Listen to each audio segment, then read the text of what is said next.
อันมีพระพุทธพระธรรมพระสงฆ์ปินสรณะตีปึงขอกราบแนบไตไวสาถวายความเคารพครูบาอาจารย์พระมหาเถรานุเถระตันเจ้าคณะพระสังฆาธิการพระภิกษุสามเณรเจ้าจุโตนจุองค์ทุกวัดวาอารามเจริญปอนมายังบรรดาปออกไม่ออกศรัทธาสาธุชนคนดีตั้งหลายปอหลงไม่หลงเขาก็ดีตีได้เปิดวิทยุเปิดเครื่องหับฟังรายการตัวลุงอยู่ตั้งบ้านตั้งจองตั้งหอตั้งเฮินอยู่ในเวลานี้เนาะเวลานี้ก็เป็นเวลาดีตีสามปลายสักเล็กสักน้อย5-6 นาทีตุลุงก็มาเข้ารายการดำเนินรายการในรายการตุลุงนี่เปิ้นใส่จือว่ารายการสเปเหละปกินากะขอนลุงไก่แจ้งซึ่งก็รายการเสียงธรรมแสงทองตุลุงก็มาเป็นเจ้าที่3แล้วเนอะรายการตุลุงจะมีอยู่4เจ้าด้วยกันปุดพัดสุกเสาพุกทำเจ้าหนึ่งเนอะศรัทธาญาติโยมต่างหลายก็นำเอาสเปเฮละเนาะกึดไหนใดก็ว่าไปแต้มไปเราควันไผ่คล้ายๆกับว่าเรื่องอื่นๆก็มีอย่างแกงแค่แกงโหเหมือนกันเนอะเอาอันนั้นหน่อยเอานี่หน่อยมามาจ้าปิ้นกูปิ้นกิมปิ้นเปินคลายเงาหรือก็ปอแม่ปอหลงแม่หลงที่เปิ้นนอนบัดลับก็มาฟังปืดจับฟังเสียงตุลุงยองเนาะมามาจ้าปิ้นการบริหารเวลาถึงเวลาก็มาแล้วเนาะตี 3ปลายซึ่งก็มาปฏิบัติหน้าที่ธรรมะคือหน้าที่ตุลุงก็รับผิดชอบเวลานี้ปิ้นต้นไปปิ้นเวลารายการแหลกตีปิ้นรายการสดมากันโตปิ้นปัจจัยเทปเนอร์อันนี้มากันจัดรายการสดกันเลยศรัทธาญาติโยมทั้งหลายโดยสลับซับเปลี่ยนกับผู้อำนวยการเฮาเนาะท่านพระครูอภิวัฒนวิกรมเปิ้น3เฮา4ก็เพิ่มอยู่เฮาแตนกันเฮาอยู่เปิ้นแตนเอียกะเนาะแบ่งเบาภาระกันไปบริหารเวลามาปบมาปะกันขาดไปวันนึงก็เกิดยามมือหอดเปิ้นถวายเวลาเนาะ2 ชั่วโมงนี่มีกามีศีลที่คุณเปิ้นถาฟังก็มีนักเหมือนกันนะศรัทธาญาติโยมทั้งหลายแต่ละมาเปรียบเทียบกับคุณรับนี่ก็ไกลกันลิบลิ่ว ไกลกันลิบลิ่วเพราะว่าเปิ้นมี100คุณนี่เนาะฟังกันสัก4 คุณ5 คุณนี่ก็พอดีแล้วศรัทธาเนาะมียิบมือน้อยเดียวเนี่ยนะต่อเม็ดงานี่ก็พอใจละฟังกันไปเป็นกำลังจิตกำลังใจสำหรับปออกแม่ออกศรัทธาที่นอนบัดลับก็ดีนะเรียกว่าปออกแม่ออกที่เปิ้นไปไหนมาไหนบ่ได้อยู่กับตังกับเตงอยู่กับหอกับเฮินนะก็ฟังกันไปขอปิ้นกำลังจิตกำลังใจเน้อกับศรัทธาญาติโยมที่อยู่ที่ไหนให้ก็ดีอยู่ตั้งหงยุคหงยาก็ขอส่งกำลังจิตกำลังใจไปแล้วก็พี่น้องศรัทธาเฮาที่เปิ้นจะขับรถขับลาไปต่างจังหวัดฟังรายการตุลุงไปก็มีสติก่อนสตาร์ทไปถึงจุดหมายปลายทางโดยสวัสดิภาพโดยปลอดภัยเนาะแข็งขาดปลอดภัยทุกตารางกิโลเมตรของการเดินทาง บางคุณนั้นก็เป็นนอนวัดก็ไม่ได้ฟังเตออกเนาะวันนี้ก็จะเป็นวันดีตัวลุงหือกำหมันสัญญาว่าจะเตะทำละไม้นะถ้าว่าทำยองก็เซิงถ้าว่าเตะเมืองก็มใจเนี่ยเป็นว่านะจะเป็นขมุหน่อยๆเนี่ย ลองฟังวันนี้ก็เดียวนะเตะทำละไม้ทำยองก็เซิงทำเมืองก็มใจคล้ายๆก็ขมุเนี่ยบุญลองฟังก่อนเนาะตอนนี้ไปก็ตุลุงจะปินเก้าปินโห นำศรัทธาปออกไม่ออกตั้งหลายทำวัดไหวพระสวดมนต์กันเนอะศรัทธาเนอะไม่ลงไปลุกมาเตอนอนอยู่ให้ที่หันเกินเนาะเพราะว่ามันเจ้าอยู่ฟังไปรับไปนะลงเนอไผกอมวามจังอะนะ เอาเนอไหวพระกันเนออะระหังสัมมาสัมพุทโธภะคะวาพุทธังภะคะวันตังอภิวาเทมิสวากขาโตภะคะวะตาธัมโมธัมมังนามัสสามิสุปฏิปันโนภะคะวะโตสาวกสังโฆสังฆังนะมามินะโมตัสสะภะคะวะโตอะระหะโตสัมมาสัมพุทธัสสะนะโมตัสสะภะคะวะโตอะระหะโตสัมมาสัมพุทธัสสะนะโมตัสสะภะคะวะโตอะระหะโตสัมมาสัมพุทธัสสะอิติปิโสภะคะวะอะระหังสัมมาสัมพุทโธวิจาจารณะสัมปันโนสุขโตโลกวิทูอนุตตโลปุริสธัมมัสสาลทิสัทธาเทวมนุสสานังพุทโธภะคะวะติสวากขาโตภะคะวะตาธัมโม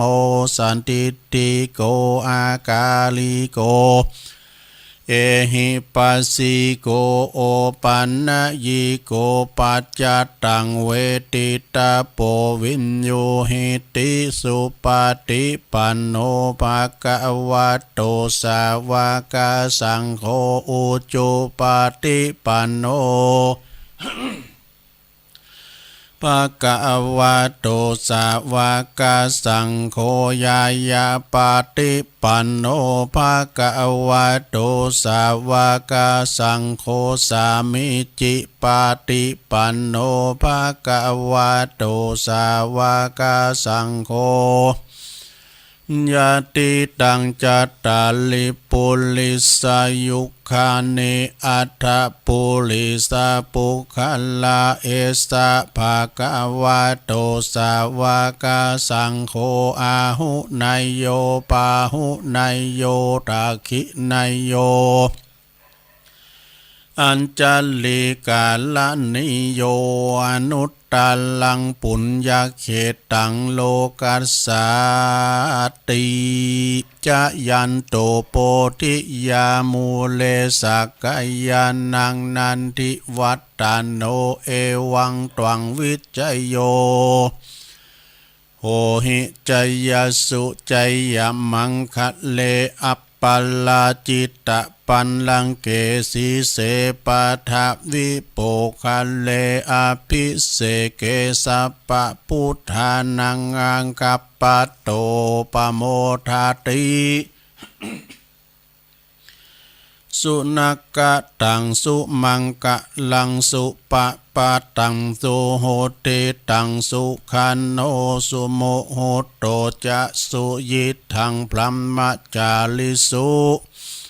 ปัททักขินังกายกัมมังวาจากัมมังปัททักขินังปัททักขินังมโนกัมมังปานิทิเตปัททักขินาปัททักขินานิกัตตวนะละพันตเถปัททักขิเนสัพปิติโยวิวัจจันตุสัพพะโลกโควินาศตุมาเตภวัตวันตรายโย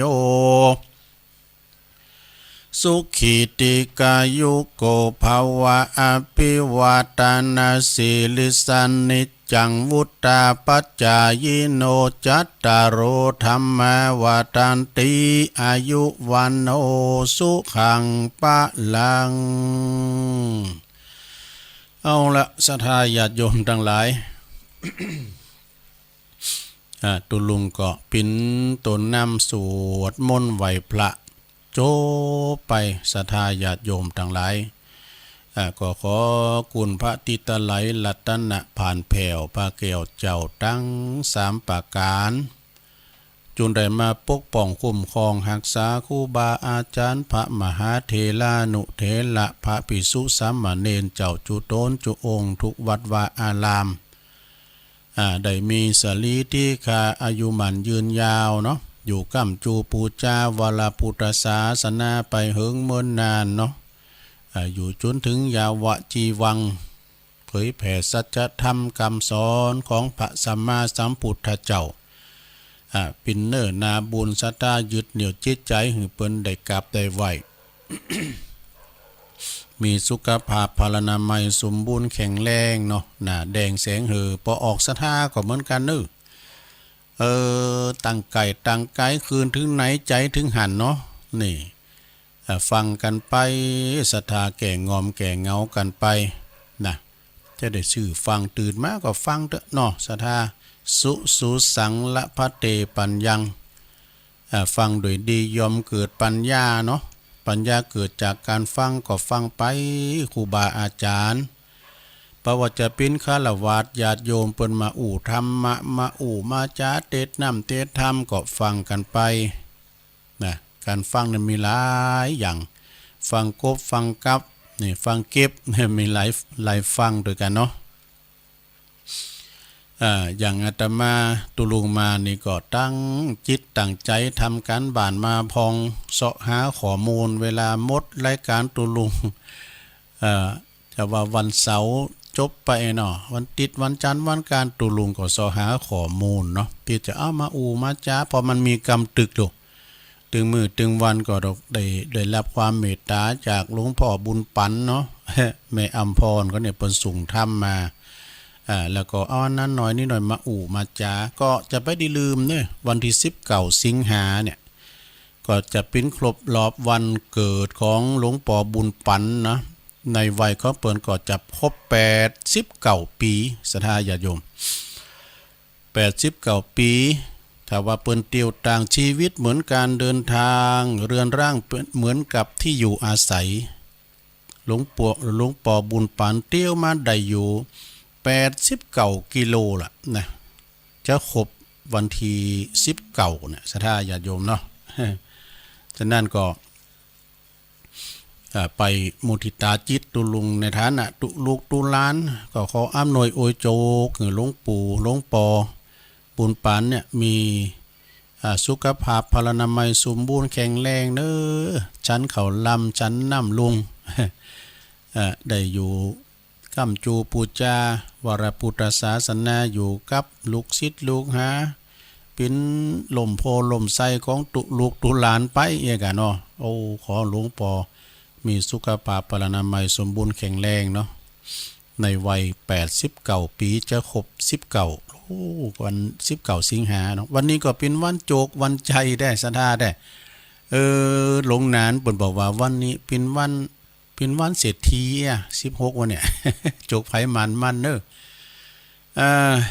วันนี้ก็ศรัทธาญาติโยมทั้งหลายก็ฟังเจริญพรขอบคุณแม่บุญยงเดนเนอร์สันใจหนองจอมฟังทุงวันนี้แม่มโทมได้หรอมึนลำโทมานะโทรมาหลังไม่แต่เจ้าศรัทธาแต่ว่านี่ก็แต่ว่านี่ก็มีการทำบุญฟังไปทำมะสัญจรมีจัดหลายตีเนาะตั้งหลายปิ้งกับวัดน้ำดิบโลงนี่กันเนาะคณะสงฆ์ตำบลน้ำดิบนี่ก็โดยมีอาจารย์ท่านพระครูสถิตสารคุณเจ้าคณะตำบลน้ำดิบเจ้าอาวาสวัดน้องผาขาวเปิ้นก็มีธรรมสัญจรที่วัดน้ำดิบโลงนะตุปีอามลัดตันยูสาครแล้วก็แต่ว่าตุลุงก็หลังจากไปฟังสวดปาติโมกข์ลงโบสถ์ไปแล้วก็โหลดไปจอยงานปุ้น โครงการหมู่บ้านแสนสุขทุกคนมีศีลธรรมนี่นะประจำปี2562โดยคณะสงฆ์ตำบลดอยหล่อเขตหนึ่งหลวงพ่อท่านพระครูวิพาทวรคุณเจ้าคณะตำบลดอยหล่อเขตหนึ่งวัดอรัญญาวาสดงป่าหวายพร้อมกับตั้งคณะสงฆ์ทุกวัดเนาะเขตหนึ่งเขานะโอ้ปนไปกันกูวัดกูว่ายกวัดไปปุ่นเลยไปฟังเทศน์กันพิเศษเป็นนอกก็มีคณะอบต.โดยมีท่านนายกว่าที่ร้อยตรีสุรพงศ์กาบวังนายกองค์การบริหารส่วนตำบลดอยหล่อเนาะพร้อมกับทีมงานเปิ้นเอาของมาแจกด้วยดุมวานะมีหม้อหุงข้าวไฟฟ้ามีแผวปากว่าน่ะเนาะป่านั่นในป่าเนี่ยป่าอยู่ทั้งพวกโอ้ได้ถ้วยย่ำลาไปจันหม้อหอเอาสิได้ผมไข่ปูจ้าไว้ ถ้วยย่ำลาเลยเนี่ยแล้วก็ตั้งชมรมกำนันผู้ใหญ่บ้านนะโดยมีปกำนันบุญทรัพย์ปัญญากำนันตำบลดอยหล่อเนาะประธานชมรมกำนันผู้ใหญ่บ้านแต่ว่านี่ก็อันได้รับความเมตตาองค์เตท่านพระครูมณีวันประดิษฐ์นะหรือว่าตุปีพดด้วยนักเทศกำเมืองล้านนาเปิ้นอยู่วัดปุณะมณีประดิษฐ์นี่นะเนาะอำเภอแม่ริมเปิ้นมาเทศก็โมนเนี่ยเป็นธรรมะบันเทิงเหมือนกันสดาเนี่ยโมนนะเปิ้นมาเปิดโต๊ะเป็นข้างแหลกเนาะต่อไปก็จะได้มาอยู่มันๆนะเนาะคุณเฮามันถึงอันน่ะดูกันเปิ้นเตดนี่นะมันตลกให้หน่อยมันแตกตื่นมึนตาดูมันตลกเนาะกันว่าณโอกาสบัดนี้อาตมาภาพนี่นะเสียงย่านให้หน่อย มาเปิ้นมาตัวใครรับไปบ่อยๆก็ว่าไปอ่านศรัทธาเนาะฉะนั้นก็ศรัทธาญาติโยมก่อนแล้วกันไปปิ่นงานเนาะแล้วกันไปปิ่นงานศรัทธาก็เอาตุ่นเอาหยังมาตานกันจัดหนักจัดหลายนี่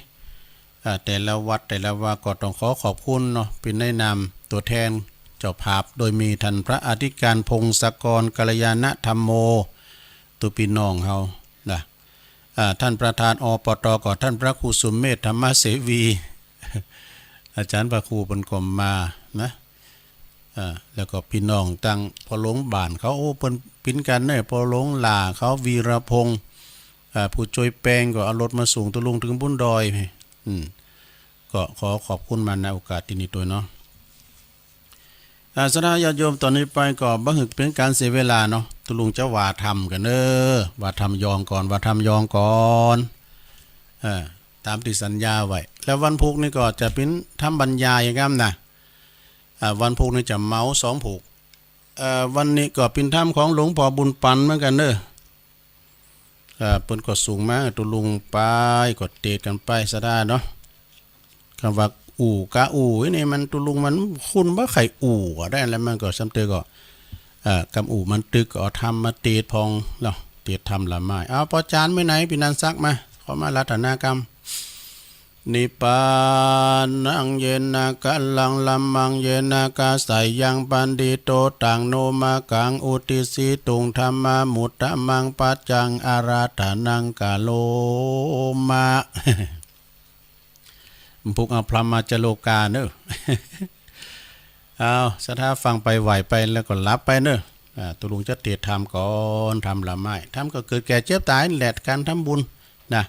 ทำบุญจากงานศพงานสร้างอย่างต่างๆนี่กันนะฟังไปเถิดศรัทธานะโมตัสสะภะคะวะโตอะระหะโตสัมมาสัมพุทธัสสะ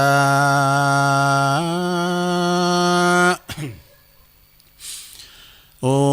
ณนะเตอุตะกังวุตังยาตานินนังปวัตตติสาทาโวดุลาสัพพุลิสะตังลายตั้งยิ่งใจหนุ่มเท่ามีศรัทธาเก้าเป็นประธานต่างมีใจบ้านจื่นจอยมักไฟห้อยตั้งบุญหือตานุนบ่ขาดบ่ประมาทลาสา บัดนี้นาหมายมีหมู่เฮาเจ้าขาตั้งหลายต่างก็เป็นเก้าเป็นป่าตานตั้งสายวงวานปีน้องมิตรเกี่ยวป้องสหายคำมีใจใฝ่ฟังธรรมพระศาสดาจึงนำบุพาดวงดอกตั้งเข้าตอกเทียนไฟจตุปัจจัยหลายเยื่องอันเป็นเครื่องบริวารมาถวายต้านยอยืนด้วยใจจื่นยินดีแม้นอานิสงส์มีพระเสริฐได้มาบังเกิดมีมาขอย่อมมือสาส่งอยู่กุศลไปสู่หาภูมิมรณากลาผลากชีวิตจากเสียตน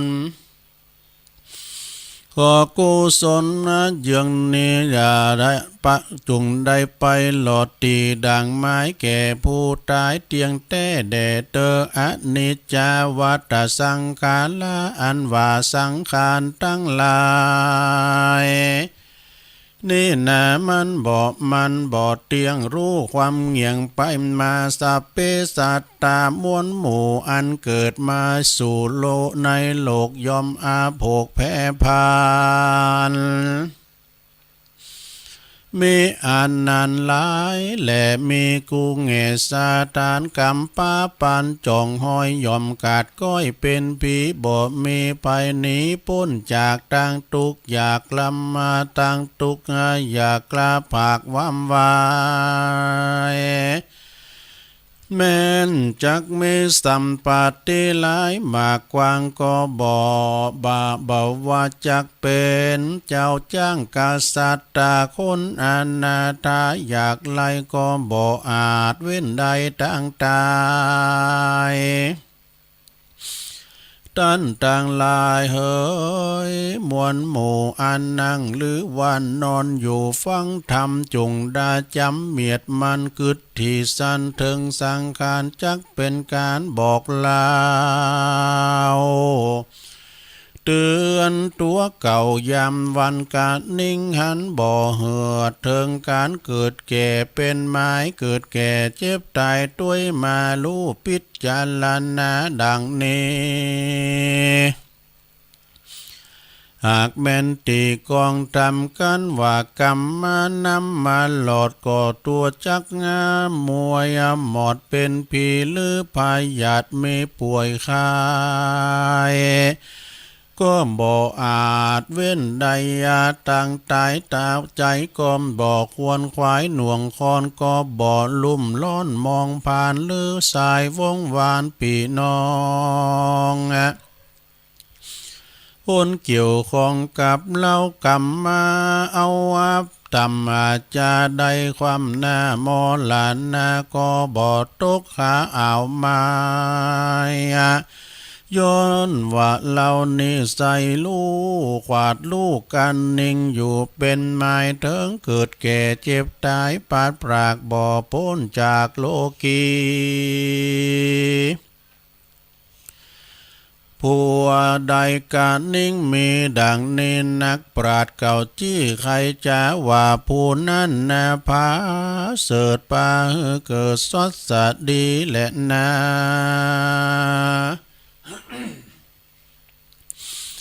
ตัสสมาสาทาโวเหตุนั้นใส่คนน้อยใหญ่ยิ่งใจจุงกันนิ่งหมายลู่หลอดถึงความตายมวยหมดมีมากันว่ากันนะว่าตัวเล่าลามวยมั่งจากโลกกว้างเมืองคนจักมีสั่งติดตนไปนาจักต่ำจ้าเครื่องขี่ลือสวัสดีนั้นเราพระพุทธเจ้าหากเทศนาว่ากรรมังสัตเตภาวิชาตินิพพานิตายะดังนี้ใครเก่าจี้ขียาว่ากรรมนั้นนามมวลมากย่อมจักหลักกสัตตาอันตนใดกาตำนันนามานันโสดกาตำกรรมโหดอันร้ายบาปตอบสายปาเมหใดเครื่องขี้อ่าวมา ส่วนการทำกรรมดีไว้มากหน่อยบุญจ่องหอยติดวันสุขคืนวันคำเจ้าดังนี้แหละนาบาดนี้นาตันตังหลายหนุ่มเทามีศรัทธาเก้าเป็นประธานต่างมีใจบ้านจื่นจอยบ่อละถอยกองดีการนิ่งมีคืดหลอดถึงคนมวยหมอดตายไปถึงจักหลักกันเพียงใดนั้นสายก็เอื้อเฟื้อกันบ่ใดนานนำมีแต่กาทำกรรมตั้งบุญหือตานุนหยาดน้ำอุทิศสะพลัมไปหาอันยังภูมอหลันนามวยมั่งจากโลกวางเมืองโคนละบุญกุศลส่งอยู่เฮได้อยู่สวัสดีอันว่าบุญกุศลมีเยื่องนี้จักหลีกลี่นี้หายหรือว่าสูญไปได้ปังเป่าคนหนุ่มเท่าหากถามหาเราจะกล่าวว่าจีฮือแจ้งที่ตามลายบาลีหมายแต่ไทยตั้งไว้แต่นำมาว่าอุณนาเตอุตกังบุตถังยาธานินนังปวัตตาติเอวัมเมวะอิโตตินังเปตานังอุปากาปาติไขเก่าจี้กัมมายว่าธรรมดาน้ำฝนตกหลายตกงาตองงาลงสู่ห้องเมืองคนจากที่บนลงสู่ยังที่อยู่สันไดอันว่าพันละบุญตานไปนั้นโสด ยังประโยชน์ปัจจุบันแก่ผู้ดับขันกล้าผลากชีวิตจากสันดานก็มีประการดังนี้อันเก่าจี้ไขมาและนาสัทธาตั้งหลายหนุ่มเทาอันนั่งเฝ้าหรือว่านอนเฝ้าฟังธรรมกาตามกำเลิดลำเลิดป้าฮือเกิดสวัสดีอันว่าบุญกุศลมีนิสัยอันละว่าบุญกุศลมีนิสัยหากท่านใดกาตามมาบ่อนำนาหลีกลี่หายไปตีตั้งใดย่อมจักไปจูภูกุศลส่งยู่แผ่โพดใดเว้นจากโตดต่างผ่านใดเจยบานคำเจ้าบ่อโศกเศร้าเครื่องขี่แม่นลานีกล้าปรากตายเสียจากเมืองโคน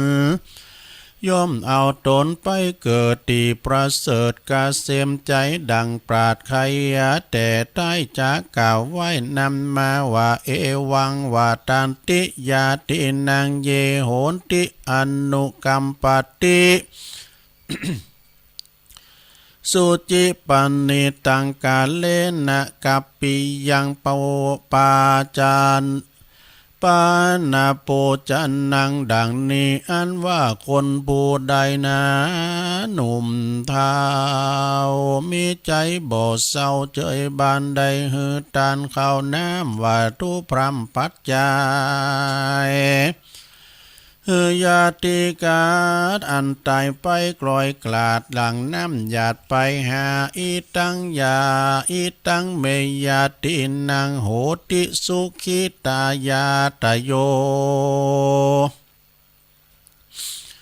ขอเฮยาติกามวลหมู่อันตายไปสู่โลกนาอย่าได้ตกต่ำจะสามานเฮได้สำล้านคำเจ้าแลนาสัพเพสัตตาอันว่าเพศตั้งหลายหนุ่มเท่าก็มีใจใสบ่เศร้าเจยบานกันว่าได้รับส่วนบุญตานเลี้ยวโสดก็มีใจประโมทยินดีสาธุการมีสาสาวปันปอนนะกล่าวใครจะหือยาติกาปีน้องอันอยู่ในแห่งห้องเมืองคนว่าจีลังจีวันตุโนยาติเยสังเหตุลปามาเสอัมหากัญญาจะกตาปุจตายกา จับอ่านนิปัลละดังนี้ว่าขอเฮินญาติกาผู้ใดและมีจิตใจใสแผ่กว้างมาก่อสร้างตั้งบุญแผ่กุศลหนุนมาหลอดบ่อละต่อตัวเล่าบุญกุศลบ่อเบ้านี้เราขอปอกตาขอปอกเตาว่าคืนครอบสายองต่อไปหายังญาติกาหนุ่มเท่าเฮือมีอายุยืนยาว120 ขวบเข้าวาสาฝูงโลกาพยาธิก็อย่าได้มาปาดอินทรีย์สัมปติมีบ่รายดูตั้งใจตามใจเดเตอว่าอันหันเล่นนาจุมศรัทธาตั้งหลายมวลหมู่อันพร่ำรู้หันโหนยังกุศลแผ่กว้างอันใดสร้างมีมาจุมโซเมื่อจุมมาวงศาปีน้องมิตรแก้วป้องเจ้าจุมถูกกรรมมาสุมตายจากมาละเลิกสากทรงสการกะทำบุญทานหยาดนำอุทิศพรำเป็นนาหมายไปหาผู้ตายปรากนาอันว่าบุญแก่กาดวงใสแม่นจักตกน้ำก็บ่ไหลเตสายตกยังไฟก็บ่ไม่หายสูญเตียงเป็นบุญคืนครอบสยองตอบเล่าละอานิสงส์มานี่มีนำนาแต่โสดก็คือยังประโยชน์ปัจจุบันกันว่าตายดับขันมวยมางะจากโลกกว้างเมืองคนย่อมเอาตนไปเกิดที่ประเสริฐกาเสมสีเป็นของดีหลายหลากของดีจากงานบุญอันจักนุนจองหอยได้จืนจ้อยเจยบานอันว่าบ่ฮืออาปานต่ำจะมีคุณกว่าเงินคำเป็นสะเป่าคำไปหลอดเวียงแก้วหยอดเนลปานละอันสำลานคำเจ้าบ่รู้แก่เท่าจัลลาแหลนนานิทิตากิยาอันกล่าวสังวันนาวิเศษจาห้องเหตุอานิสงส์การทำบุญทานขันเข้าไปหาผู้ที่หลวงลับดับขันก็บางกรมโสมเรสเด็จแล้วเท่านี้ก่อนแลสาธุสาธุสาธุรับไปแล้วก็ลงเลยทำกล่อมเนี่ยมันจะยาวหรอทำกล่อมอานิสงส์การทำบุญไปหาผู้ที่ลงลับดับขันไปสู่ปาลโลกไปหน้าเนี่ยสัทธาญาติโยมทั้งหลายมันพินถ้ำละไม้เนื้อนี่นะเขาจะเตดลาวก็ได้เตดยองเตดละไม้ถ้าว่ายองก่อมเซิงเมืองก่อมใจคล้ายๆก็ขมุไอ้น่ะภาษาขมุเนี่ยบนจะลึงเป็นบนประเดิมขืนลุงน่ะมึงเอายามาหันอีคำก็ตามมาโบนไว้สูนั่นกะมึงใครให้กูตายกะนอกเลยเอาละก็ทำนี่เป็นก็ว่ามันกินมันต้านเดิน12เนี่ยจะออกแล้วเนาะมึนวันนี้ก็เดินจะแห้มคำแล้วเนี่ย11จะแห้มแล้วสัทธาญาติโยมวันนั้นตุลุงก็ลืมแต่ลืมนาเนี่ยเปิ้นไปสู่แล้วก็หันพันน้อยโหมดปิ้นว่าเปิ้นวันโกนตุลุงลืมขูดหัวโตก็จะมันอันไหนก็หาไหนไว้เนาะฟ้าวรายงานหลวงพ่อผมลืมโคนผมครับ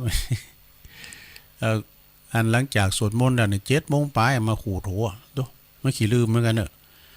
แล้วเดินวิหารเตยเนาะตุงกำลังขูดหัวได้ผักเดียวขูดคนเดียวนะขูดคนเดียว3อันนี้ผมโหตุลุงมันจะมีหลายเนาะขูดคนเดียวก็แล้วนะใบมีดนี่โตทีนี่ได้เป็น2-3 เตือบ่หลายเตือก่อนพอหน่อยเขาก็อยู่เนาะกำลังขูดได้ผักเดียวนี่ขูดกิ้วก็ได้ผักเดียวนี่เนาะอันหลวงพ่อไปมีอย่างเพิ่นจะอื่นทางใหม่เนาะทุลุงมานี่กำไปบอกโอ้พี่ว่าศรัทธากรุงเทพก็มีหันบ่โอ้เอาดีอายบ่โตเอาก็ขี้โกบ่ล่ะเนาะจะอื่นบอกว่าผมโกนผมอยู่ครับก็มานี่ขึ้นไปบ่โตเปิ้นไข่โหกันมุมมิเหมือนกันเด้อ เอาก็เลยดีอาย ขู่โถย่ำแล้วแต่ผักเดียวเนาะ ก็ถ้าหาบางงามอยู่หันในแลมาขู่โถผักเดียวเนี่ยบ่ดอกสำคูณกรุงเทพแต่ไปเหล่าขวัญไปเหล่าขวัญตุเจ้าเนื้อสะดาเนื้อไม่ลงการว่าไม่ลงเขาเนี่ยสะดาเนี่ยเหล่าขวัญตุเจ้าเนี่ยปิ้นบาปนะจะบอกแต่การตุเจ้าเหล่าขวัญสะดานี่มันปิ้นยังนะมันปิ้น เอาดีเสียตัวละอันนั้นก็เดือน12มาเนี่ยแต่เจ้าก็หลวงปอตุปีเนาะหลวงพี่ มานิดถามว่าโลเปิ้นโทรมาก่อนที่ได้เข้ารายการน่ะตุลงใกล้เดือน12ก็เอาทำเป็ดตะปลีมาเตดป้องไก่ดอกว่าก็เตดร้อยเนาะอันเอาฉบับยาวนะไอ้ดอกปล่อยมันไก่มันก็เนาะปล่อยมันไก่เดือน12ออกก่อน ก็มาตีถึงสะดาได้ฟังเนาะสะดาญาโยก็ฟังไปเตอแต่พองลิ้นพองจะไปถือสาก็ตุลุงก็ดีอกดีใจเข้ามาสู่รายการใจจดใจจ่อเนี่ยเปิ้นสูตรเจ้านี่ก็ไม่ได้ยินก็เปิ้นไม่ได้สูตรด้วยเปิ้นนะก็เดียวก็ปกติละครั้งนะตี4เปิ้นก็สวดมนต์แต่เสียงจะแบ็กกราวด์เข้ามาผมก็ปิ้นยังนะโยมเนี่ยเอาว่าเปิ้นเอาออกเคิงมันอาคารสถานีกับศาลาปฏิบัติธรรมนี่มันไกลกันหน่อยมันดังเสียงฮ้อนเนาะอันนั้นวันนี้ก็16แล้วนะสดาญาติโยมนันหลายเดินเสียงหาจะขอนมาหน่อยแล้วเนอะวันเวลามันโวยนะสดานะนั่นจะไปจ่ากัน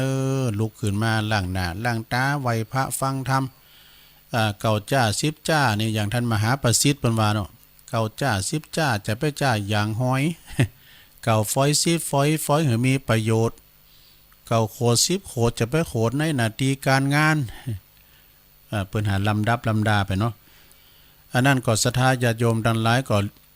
วันเวลาลงเลยผ่านไปเฮาก็ประกอบการทำคุณงามความดีนะเปิ้นมีกินมีทานเปิ้นฟังน้ำฟังธรรมธรรมสัญจรบาวรศีล5ก็ไปโลมกลุ่มกับเปิ้นเด้อสนะคุณเฮาได้อยู่คนเดียวโดดมันได้นะมันต้องอยู่กับวงสังคมเปิ้นกินโตกินเปิ้นตานโตตานพองนี่เปิ้นจัดไข่ไปตึกแต่มันสังขารบ่อำนวย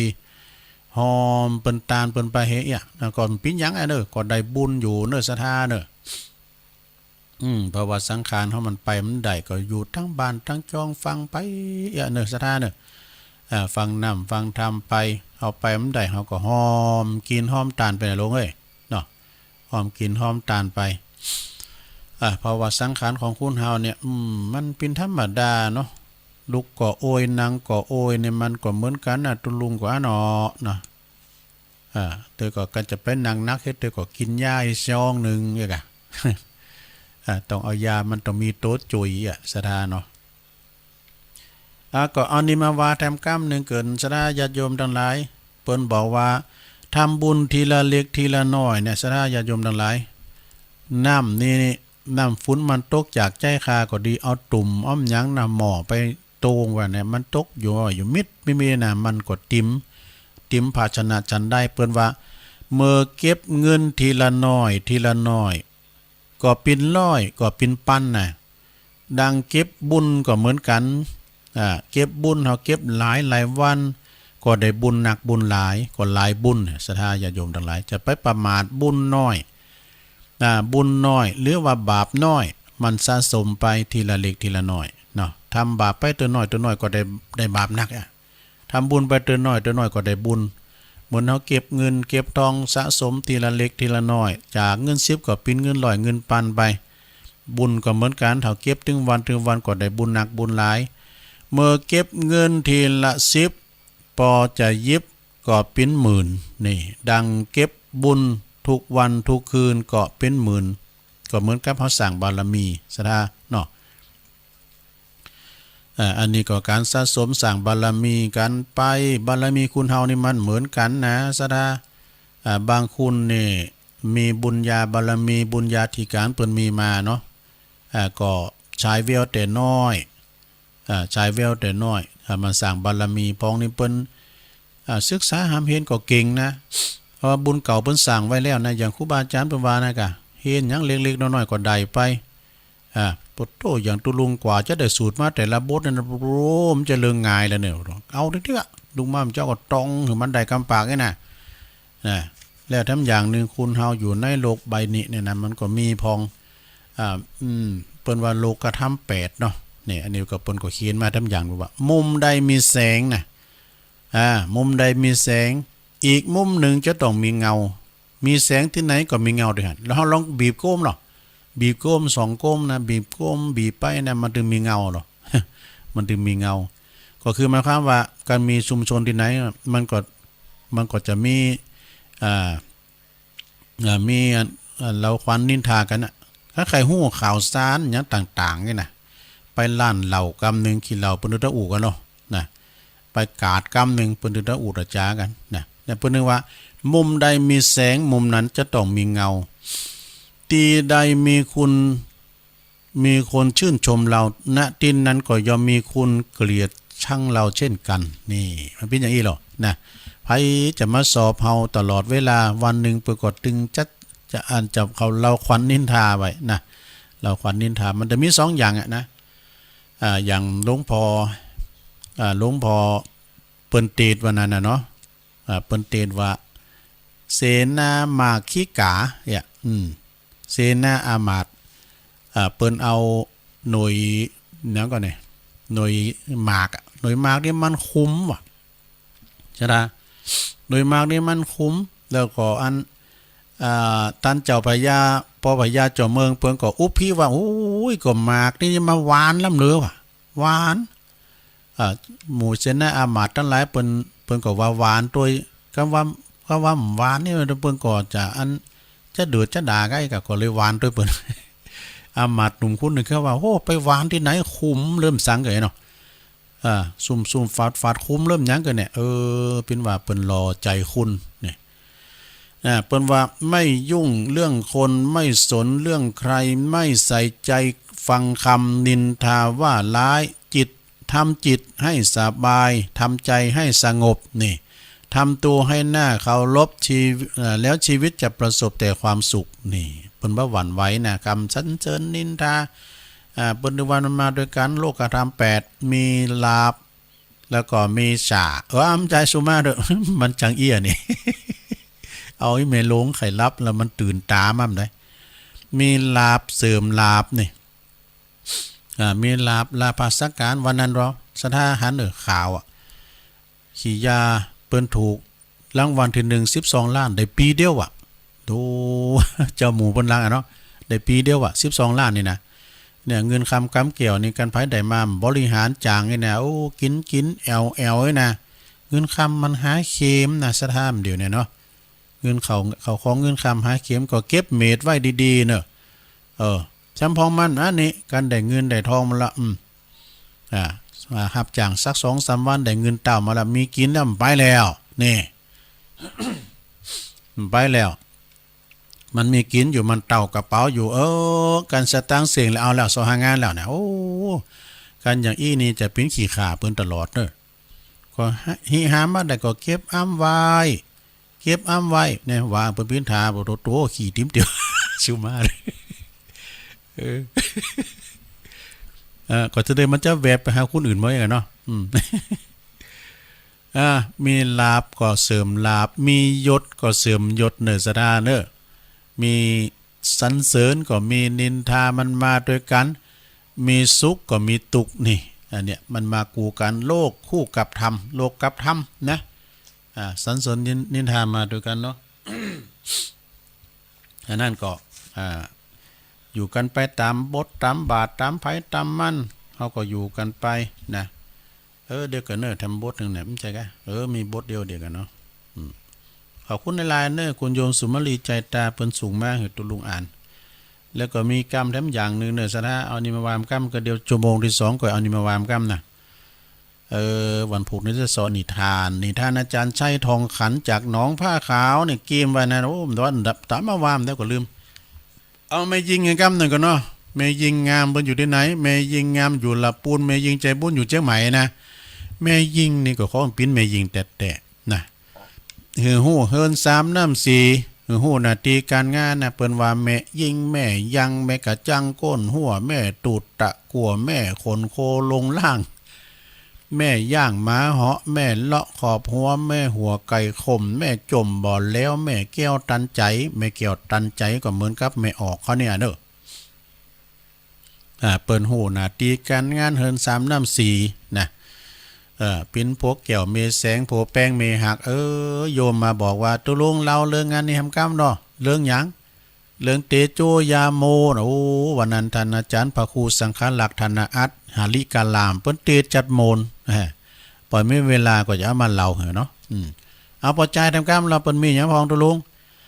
ปอใจปอจ้าปอท่ากินกับเมียปอตาเพียอุพิปอทะลิแอวกาดปอน้ำหยาดคอนกลปอน้ำต้นปากุดปอสุดขี้เหือดปอเดือดเหมือนผี พอเดือดเหมือนผีนะเนาะปอหนีแสนเตือปอเบื่อพากูนปอปูนไหลขี่ปอกิบไหลกอปอยอไหลจันปอคันไหลตาปอหามาเตื่อมปอเหลื่อมด้วยคน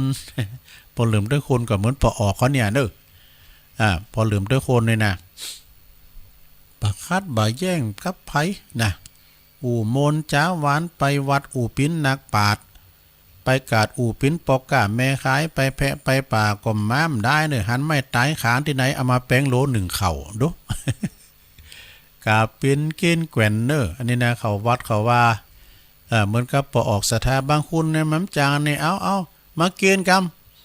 เจ้าภาพมาเกณฑ์กรรมยกสังขืนเกณฑ์เนี่ยเขาก็มาเด็กเอาอยู่เสียวเขาตุดเจ้าทึกเนี่ยนะแล้วเอามายิงก่อนเนาะ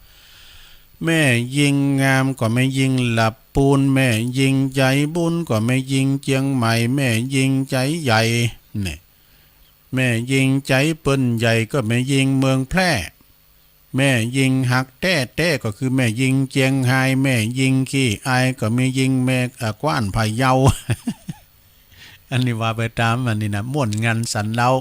ของอาจารย์บุญเพลินยาวิชัยเอามาแก้คัดนะโยมเนาะแม่ยิงงามกอกว้านพะเยาแม่ยิงขี้เหล้านั่นก็คือแม่ยิงตังใดหมู พวกเมืองบ่จีวอกเนาะแม่ยิงขี้จมนี่ก็คือแม่ยิงเมืองน่านโหสุมาเนี่ยเมืองน่าน ได้ยินพระปุ่นกันเปิ้นว่านี่แม่ยิงขี้จมแม่ยิงเมืองน่านแม่ยิงอุโมนจ้าหวานแม่ยิงแม่ห้องซ้อนว่ะ แม่ยิงที่ฟ้อนงามๆก็คือแม่ยิงบ้านเฮาเนื้อเจ้า อันนี้เอามาหลิ่นแก่คัดบ่ได้เนื้อสะท่าเนื้อไปถือปิ่นจริงปิ่นจังไปถือแต่เนื้อความจริงแม่ยิงขี้เหล่าเพิ่นว่าแถมตีเอาว่าไกลๆเนาะเอาว่าไปปุ่นเอาไว้เป็นเมืองจีวอกปุ่นเนาะเอาต่อไปนี่เอารายชื่อเจ้าภาพมาให้เกิดเนาะสะท่าเนาะก็เดียวก็จะเอากรรมบักเก่าชั่วโมงที่2ของกิตติวัฒนถาวรเถรานุสรณ์นะก็เอามาว่าเอาเจ้าภาพมาว่าให้เกินเจ้าภาพเก่าก็มีแม่เพนขาวเตี้ยนี่อันนี้เดิมเปิ้นเป็นเก้าประจำตานไปหาปออุ้ยน้อยเงินแม่อุ้ยปออุ้ยน้อยปันแม่อุ้ยเงินเนี่ยนะเปิ้นอยู่ตัดจ้างน้องหล่องก็เดียวก็หาปอนก็หยาดน้ำเด้อแม่เพนเด้อหอมกันเต็ดมาเม่นนาง2เมืองโทปกพี่น้องบ้านตามไม่ว่าเปิ้นมาวันพระวันศีลบุญดอยเนาะพร้อมด้วยครอบครัวอุทิศทานเนาะไปหานายทรายทองนี่นะโทปก40 บาทเนอะหอมกันเตดตุลุงแล้วก็มีแม่ครูเดี๋ยวอันนี้แม่จำปีก่อนนะแม่จำปีวงสายะหอยโจดอยหล่อเนอะอันนี้แม่จำปีนี่ว่าเปิ้นไปทำมาสัญจรป้าตุลุงก็ฟังตุลุงถึงวันนะดขอหอมกันเตี้ยที่ช่องเปิ้นอุไปอุมาเปิ้นว่าเปิ้นปินน้องของปออาจารย์นันเล่าอาจารย์เล่าซึ่งก็ปออาจารย์นันเล่านี่เปิ้นเป็นอดีตเจ้าอาวาสนะอดีตเปิ้นเป็นเจ้าอาวาสวัดพระธาตุดอยน้อยเนี่ยนะเปิ้นเป็นพระครูของหลวงพ่อพระครูสาธุกิจจันนันท์นะครับนะหลังจากที่เปิ้นซึกห้ามตามผ่าไปเนาะไปสร้างโลกแล้วก็หลวงพ่อก็เป็นเจ้าอาวาสเต็นนะเปิ้นก็เสี่ยงบุญบ่ได้ปีปลายแล้วกันเนาะโอ้เปิ้นจบ10พระคุณอันนี้นะโตบุบแตกแล้วนั่นอันแม่จำปีก็หอมซองมาซองหนึ่งเนอขอบคุณแม่จำปีวงสายะหอยโจดดอยหล่อแม่ชุมใจหมูนี่ก็มากำมาจู รวมทำบุญหอมกันน้ำกาแฟแถม1 ซองยินดีเด้อแม่ชุมชัยหมูจากด้อยหล่อแล้วก็มีเฮียตีเจ๊คำปันจุมาลีจากบ้านปากทางเจริญโฮมทำบุญกันเตตุลุง100 บาทยินดีนะเฮียเด้อว่าปักกันดิบงานธรรมสัญจรแม่ครูฟองจันเขียวหนอเมืองนะก็บ้านด้อยน้อยเฮานี่แหละโฮมทำบุญกันเตตุลุงแถม40 บาทยินดีแม่ครูเด้อแล้วก็มีแม่คำกุยแก้วนะวังขามป้อมแถม1 ซองไอสมศักดิ์ปีสุวิตราเนอะชัยเสนหรือว่าปิละอันนี้ก็พร้อมด้วยครอบครัวเนอะน้ำดื่มไอวอเตอร์นี่แล้วเพิ่นบอกว่าคุณแอบ้านหัวฝายสันกำแพงนะเชียงใหม่เพิ่นว่าฟังถึงวันว่าหอมมา200 บาทยินดีคุณแอเด้อให้ฟังอยู่จ้ะคุณแอจากหัวฝายสันกำแพงเชียงใหม่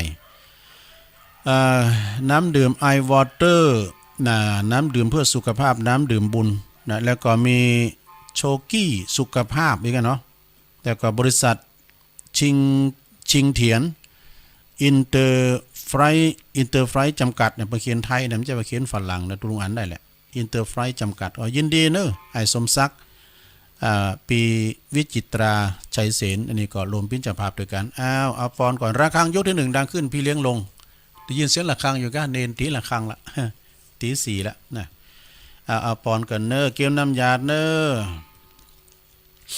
เอาปอนวูหารนิดหน่อยเนาะเอวังโหตุดีและอาจารย์ในวันนี้ก็ปินวันดีสลีสุปะมังกลากาตาอันพระเสริฐลำเลิศยิ่งกว่าวันและยามตังหลายบัดนี้ก็ไม่มีมูลศรัทธาตังหลายได้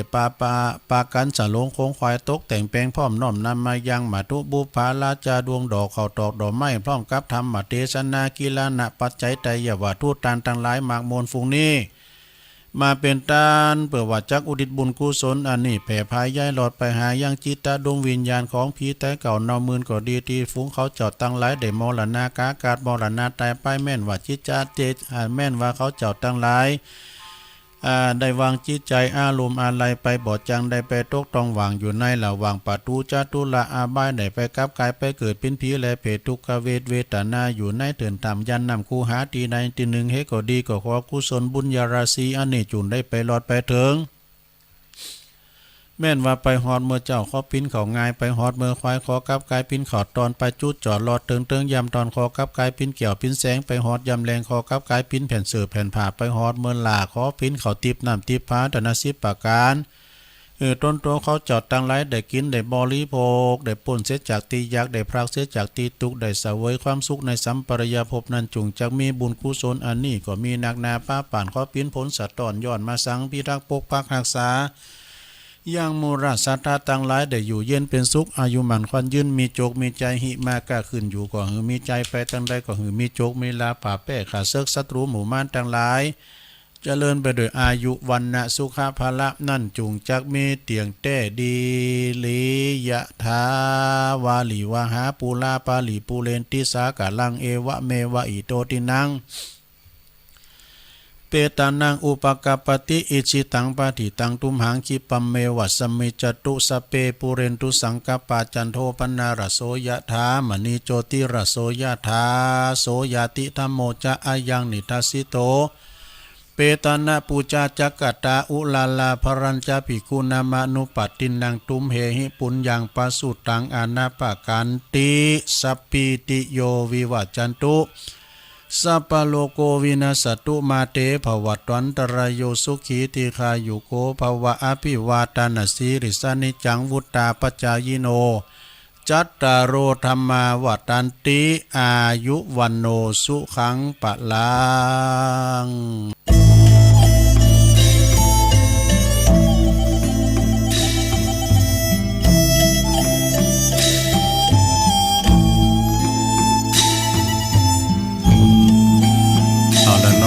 ศรัทธา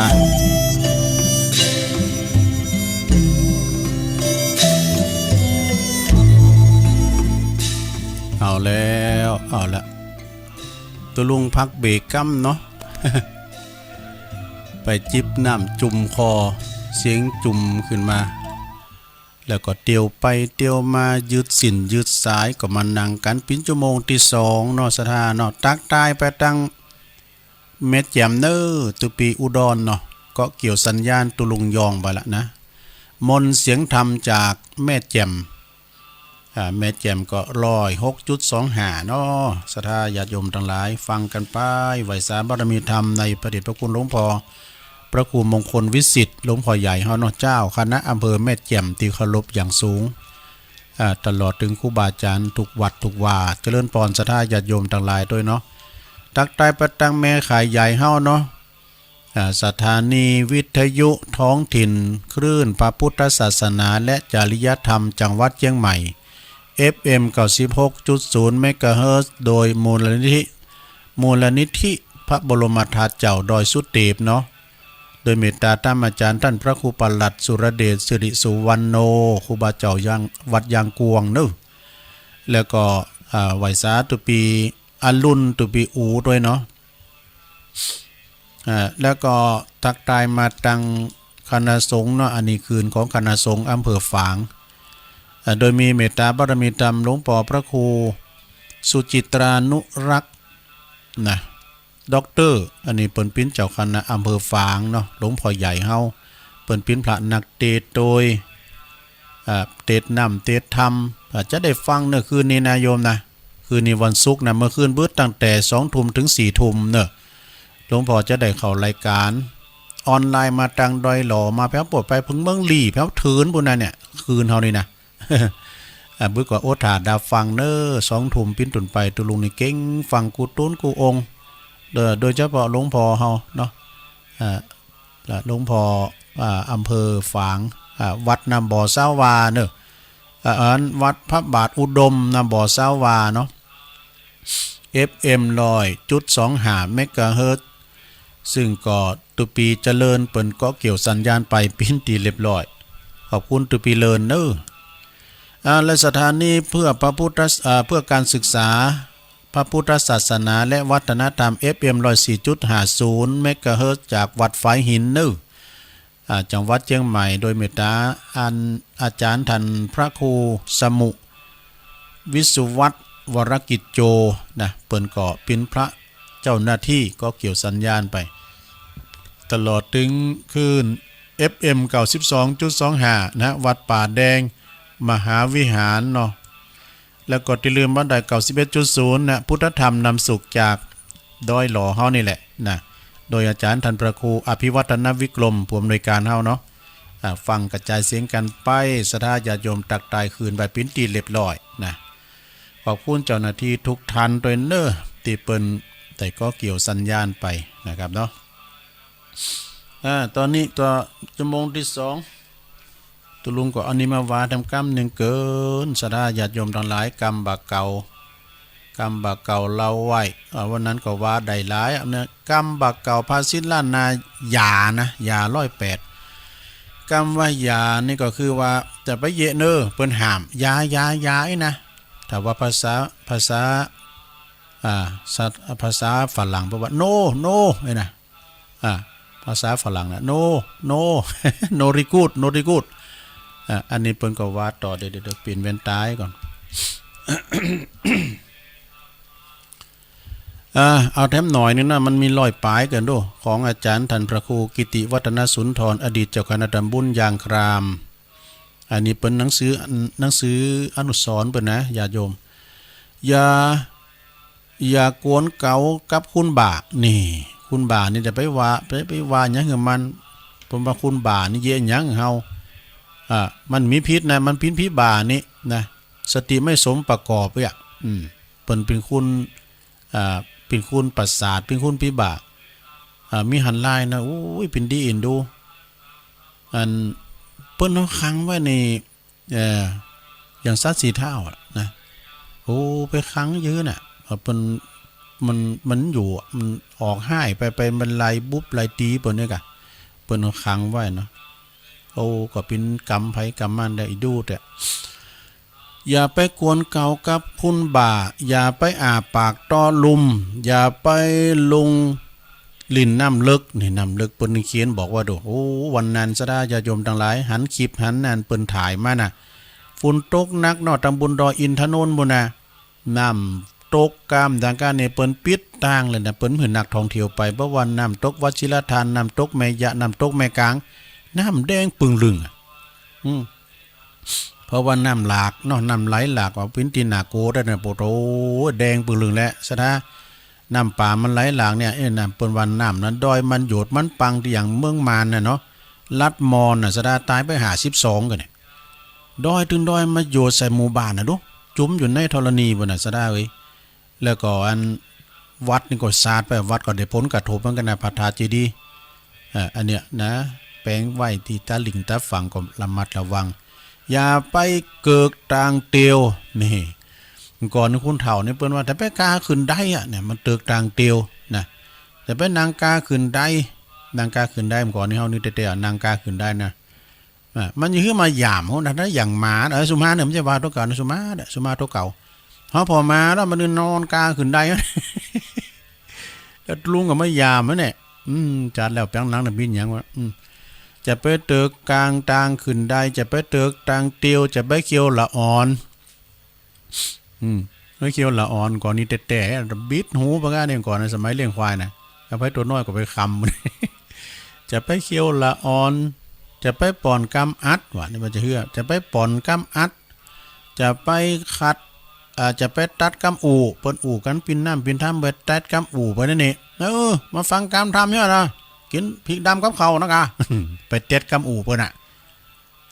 แล้วจะไปกู้เงินคุณจนโอ้ยไปถามเลิดกับปูกะเนาะคนจนเนี่ยเปิ้นถึงมีอยู่หั่นล่ะนี่หาเจ้ากินคำแล้วไปถามยืมเงินเปิ้นน่ะเปิ้นไปมีนะอย่าไปกู้เงินคนจนว่ะ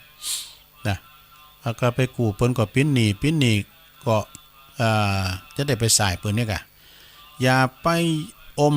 คำสั่งอย่าไปนางเปงคุณนางเนี่ยคุณนางนี่ก็คือเจ้าคุณมุ่นนายเปิ้นนางโตนางตังเขาจะเป็นนางเทพเทาเปิ้นนะแล้วก็จะไปทำบาปทำบุญศูนย์บาปมันถึงมีนะศรัทธาญาติโยมทั้งหลายเนาะมีไม่หลงว่ามีว่ะทำบุญศูนย์บาปมีก่อไม่หลงตอบเลยเด็กหญิงอ้วน มันมีนะทำบุญศูนย์บาปมีที่ไหนก็จะหลงอร่อยศรัทธาลองฟังบ่ดอปล่อยหลงเนี่ยนะน้ำปานะนี่นะศรัทธามาเกิดพอรอสมมุติว่าเฮาได้เงินลาภเนาะเงินคือเงินยอดโคตรเขาวัดสัก300,000นี่นะเงินเฮาจะไหลออกกับน้ำเหล่าน้ำเบเนี่ยนะเป็นล้านศรัทธาเนาะมันแปลงอย่าเนี่ยทำบุญศูนย์บาปมันมีก็มีคือกันอันเขาจะล่ำวงเขาจะอันฟ้อนน้ำหนักโคตรเราเดินแนวเป็นที่โอ้ยเทคมันมานะเขารักพอนะพี่นันไปปล่อยหลงเนาะไปปล่อยหลงที่วัดตาจ่างนี่กะวัดอันตาจ่างน้องหลองนะมันอันนี้ตุยขนาดนะโอ้ยเขานี่เสียดายแหงมันก็ตุยมันก็ยังลำวงอยู่เนาะลำวงมานามายะเอาว่ามายิ้มเจ็บหัวเขาอะไรเป็นที่คอยมันแหละมันยิ้มเจ็บหัวเขาเนี่ยคุณตุยขนาดนี้ลำวงมายะในตอกหน้าเทคมันมีเทคด้วยเดี๋ยวกันเนอะนะอย่าไปทำบุญศูนย์บาปนะมันถึงมาด้วยกันด้วยเนาะศรัทธาญาติโยมเนาะบาปกับบุญเนี่ยมาด้วยกันมันเป็นปีกับน้องกันกินมันก็ล้ำเนี่ยนะล้ำวงนะ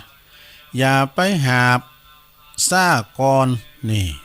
อย่าไปนอนก่อนนั่งเนี่ยการไปนอนก่อนนั่ง ก็ยังว่านะเนาะอย่าไปนอนก่อนนั่งมันต้องนั่งให้ก่อนก่อยนอนนะกันนอนก่อนกันนั่งให้ก่อนแต่นอนเลยก่อนล้มทั้งยืนนะกันนะแทบล้มทั้งยืน อย่าไปฟังห่าวหานนี่จะไปฟังห่าวหานแต่ไปห่าวเนี่ยไปไหนนะไปไหนเปิดว่าจะไปเอาลักไปก่อนจะไปโอดหู้จะไปโอดลักเปิดว่าไปไหนคือเอาเงาไปก่อนสุมาเนี่ยเปิดว่าโง่ไม่เป็นใหญ่ไม่ได้คุณเฮานี่ก่อนที่เขาจะขับรถใดในสมัยเมื่อก่อนเนาะมันต้องปีนใต้รถก่อนนะปีนใต้รถก่อนเลยถึงจะมาไต่เต่ามาเตือนหน่อยก็ปีนใต้รถแบกข้าวสารก่อนนี่ใต้รถนี่มันอย่างหางนางมวยดูใต้รถนะบึกบึนฮึกหืนบึกบึนหามอันแบกข้าวสอบข้าวสารนี่นะคุณเดียวนะแบกรุนเอาเขาไปกดไต่เต่ามาขับรถใดนะ จะไปหาวหารจะไปผานปอแม่เนอะเนี่ยศรัทธาญาติโยมทั้งหลายเนี่ยผานปอพันแม่เนี่ยเวลาปอแม่ตายกินขวางโบขวางบะเวลาปอแม่ตายละปิ้นบ่หอยน้อยจาไปหมดอันใดก็ปิ้นของเปิ้นน่ะน่ะย่ำขายเอ โอ้เขาสมบัติของปอของแม่น่ะศรัทธาเนาะโซนกามนางกาทำเตือนนี่ปอแม่ตายละไปละนิ่มทำบุญทำทานหือเปิ้นนี่ละคูณเปิ้นหาดื่มตาหนูรู้เสือเท่านั่นนะหาไม้ว่าในโซนตีนตุงเนี่ยเอาแต่อีหลาเอาให้ดินี่เอาเขาเนี่ยคุณเท่าก็เลยไม่ได้หับของกินของท่านแต่ไปยี่อันเนอะนะแต่ไปยี่อันเปิ้นตายไปก่อนเลี้ยงโดยวิญญาณก่อนมันกินมันต้านกู้เข่าเปิ้นเนอะศรัทธาญาติโยมเดิน12ปิ้งนี่นะเอาให้ตะอีกันเนอะโยมเนอะตุลุงไม้วะนี่วันหนาวันตาจะเอาต่อเนอะมีหลายอยู่แหละนะกำบักเก่ากำวายา108กันนะดูนะมันข่าวสารงานบุญเปิ้นมีมาเนาะแต่คืนแล้วนี่ก็ท่านอาจารย์ท่านพระมหาประสิทธิ์ธรรมาภินันโทหลังจากตุลุงเขาสวดมนต์จบแล้วเปิ้นก็เข้ามาหามานิมนต์หลวงพ่อนิมนต์ตุลุงด้วยเนอะไปด้วยหลวงพ่อเนอะน่ะ31นี่ไงโยมนะ31นี่ก็ตั้งคณะศรัทธาสาธุชนศิษยานุศิษย์ของท่านพระมหาประสิทธิ์ธรรมาภินันโทปทกะปริญธรรม8ประโยคเนอะแล้วก็ประธานอปตโดยแล้วก็จังหวัดวัดจ้างกำตำบลมะกอกอำเภอป่าซางเปิ้นจะมีการฉลองอายุทำบุญอายุวัฒนมงคล55ปีนี้ก็เป็นปีที่12แล้วนะก็ขอเชิญเนอะไปกินแปดตานกันแล้วก็ไผจะไปรวมปิ้นเจ้าภาพถวายซื้อตีดินก้านี่4ให้2งานตีดินนี่ก็ว่าเปิ้นก็ไผจะปิ้นจะภาพก็ตารางเม็ดละ200 บาทเนอะศรัทธาเนอะแล้วก็ไผจะไปปิ้นจะภาพสังฆทานก็ชุดละ 1,000 บาทนะกำหนดการก็วันที่30นี่ก็ตกแต่งดา31สิงหานี่ก็จะมีพิธีการสืบชะตาพระสงฆ์อายุมหาเถรตั้งแต่80ปีขึ้นไปเนี่ย9รูปเจริญพระพุทธมนต์สืบชะตาแล้วก็ถวายทายธรรมแด่พระสงฆ์9รูปนะช่วงแรกก็ผ่านไปช่วงที่2ก็ประมาณเตงกึ่งเนาะก็พระสงฆ์59รูปดถึงสถานตีปลำพามตองแล้วก็เปิ้นจะมีการเปิดกรวยถวายสมเด็จพระแม่พระพันปีหลวงเนาะผู้ทรงคุณอันประเสริฐแล้วก็อาราธนาพระธรรมมักกะถึกวันนั้นพระครูอาทรวิสุทธิคุณเนอะขึ้นแล้วเปิ้นบอกตุลุงนะอาจารย์มหาประสิทธิ์วานิมนต์หลวงพ่อเจ้าคณะอำเภอห่างดงวัดหนองตองเป็นองค์เทศนี่นะพระครูหลวงพ่อท่านพระครูอาทรวิสุทธิคุณหลวงพ่อพระครูบุญตันเปิ้นจะได้เป็นองค์เทศเป็นการพิเศษเนอะศรัทธาวันนั้นนะก็ไปกินแปดตานกันนะภาคตอนบ่ายเตียงปลายขึ้นไปแล้วเปิ้นจะเทศนำเทศธรรมแถมและเปิ้นจะตอดผ้าป่าด้วยเนอะศรัทธาญาติโยมนะ31เนอะก็ไปปะกันไปกินแปดตานกันฮะที่วัดจ้างกรรมเนาะอันนี้ท่านมหาเปิ้นเอาใบเอาซองมาปินตั้งการตุลุงก็ประกาศไปเจิญรวมทำบุญแฮมกรรมหนึ่งก็ ที่เจิญรวมทำบุญ17เนี่ยก็วันนี้ละเนอะวันพุธกันเนาะสดาเนาะวันพุธ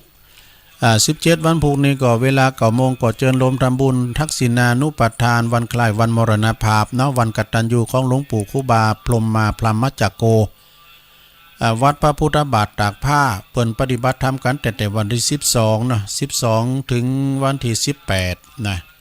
วันพุธนี่ก็พระสงฆ์ทั้งนั้นนะจำนวน170รูปเปิ่นก็จะมีการสวดพุทธมนต์ธรรมนิยามสูตรแล้วก็จะมีการเปิดห้องตาลแล้วก็เจิญปีเจิญน้องกินข้าวกินน้ำกันถวายเพลพระเจ้าปิ้นจะภาพสังฆทานชุดละ 1,000 บาทผัดไตรชุดละ500แต่ว่าผัดอาหารโต๊ะละ 4,000 บาทโต๊ะใหญ่เนอะติดต่อสอบถามได้ที่เบอร์โทรศัพท์086 179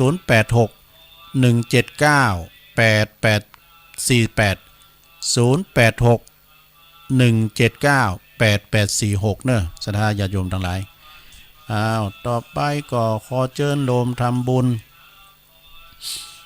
อ่าวันที่17ผ่านไปแล้วเนาะแล้วตอนบ่ายนี้เปิ้นจะมีเตียธรรมตัวเนอะ13 นาฬิกานะที่วัดพระบาทตากผ้าโดยเมตตาบารมีธรรมประเดชพระคุณท่านเจ้าคุณพระพุทธบาทพิทักษ์เจ้าคณะอำเภอป่าสร้างเจ้าอาวาสวัดพระพุทธบาทตากผ้าเป็นประธานเนาะแล้วก็มีวันที่อันนี้แล้วไปแล้วตัวลุงก็ไม่ได้เลงมันเนาะเจิญรวมทำบุญอายุวัฒนมงคลครบ46 ปีของเมตตาบารมีธรรมอาจารย์ท่านพระครูรัตนวรรณสาธรครูบาเจ้าไกลลาดเนอะในวันอาทิตย์ที่22 กันยาเจิญรวมถ่ายชีวิตโคกระบือโดยเนอะแล้วก็ณที่พุทธสถานอุโบสถวัดดอนตองเนอะตำบลแม่แรงนะในวันที่22 กันยาเดือนหน้าพุ่นเนอะโยมเนอะเดือนหน้าพุ่นนะโอ้วัดพุทธสถานที่อุโบสถดอนตองนี่เปิ้นกว้างขวางเปิ้นพัฒนาเปิ้นแปลงกาห้องน้ำนี่โตมีเป็น20 กว่าห้องพุ่นนะพอแต่มีงานบุญใหญ่หลายเตืออยู่นะแล้วก็วันที่24 25วันที่25เนี่ยเปิ้นจะมีการต้านผ้าป่า25 สิงหานี่นะที่วัดที่โรงพยาบาลบ้านโฮ่งเนี่ยเปิ้นจะสร้างอาคารกายภาพบำบัดซึ่งก่อคณะสงฆ์นี่เปิ้นก่อขอเมตตาจะเอาวาดตุนใน2 ปันเนี่ยกะนะโดยเฉพาะก็หลวงปู่ท่านพระครูวิบูลย์เจติยาธร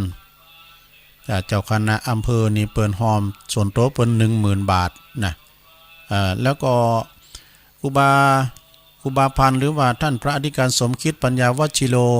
วัดดอยหลังถามพร้อมกับลูกศิษย์ลูกหาเปิ้นได้ตั้งตุนไว้100,000 บาทเนอะ100,000 บาทนะ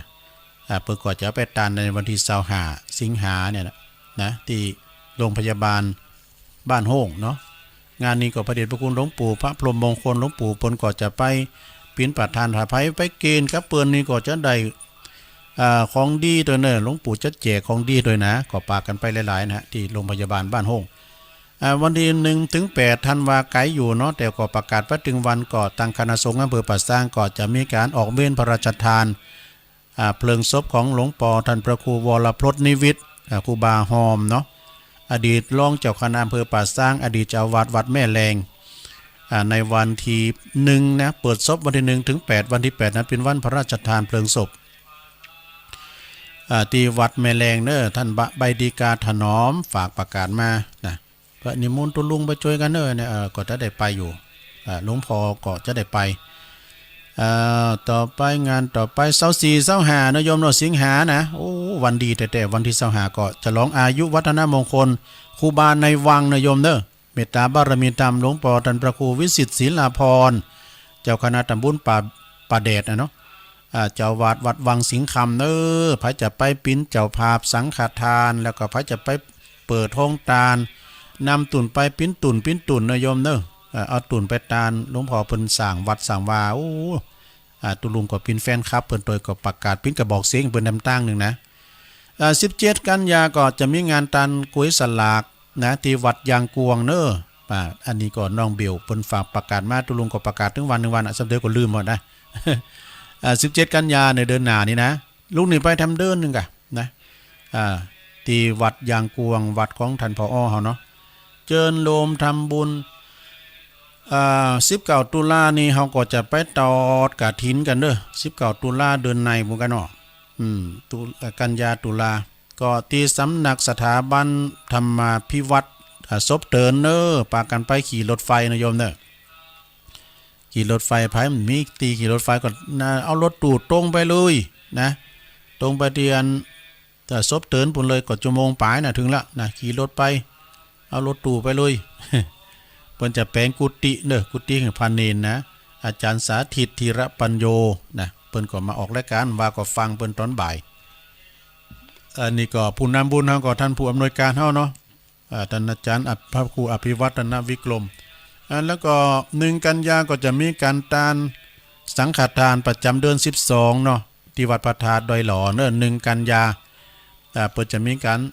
ตานที่วัดตานสังที่วัดพระธาตุดอยหล่อเนาะท่านอาจารย์จิตอนาลโยก็ฝากประกาศมาแล้วก็วัดมะขับตอง วัดมากับตองเหล่าย่าเหนือนี่ก็เปิ้นสร้างวิหารครอบพระเจ้าสมปรารถนาเนอะไปรวมทำบุญกับเปิ้นนะ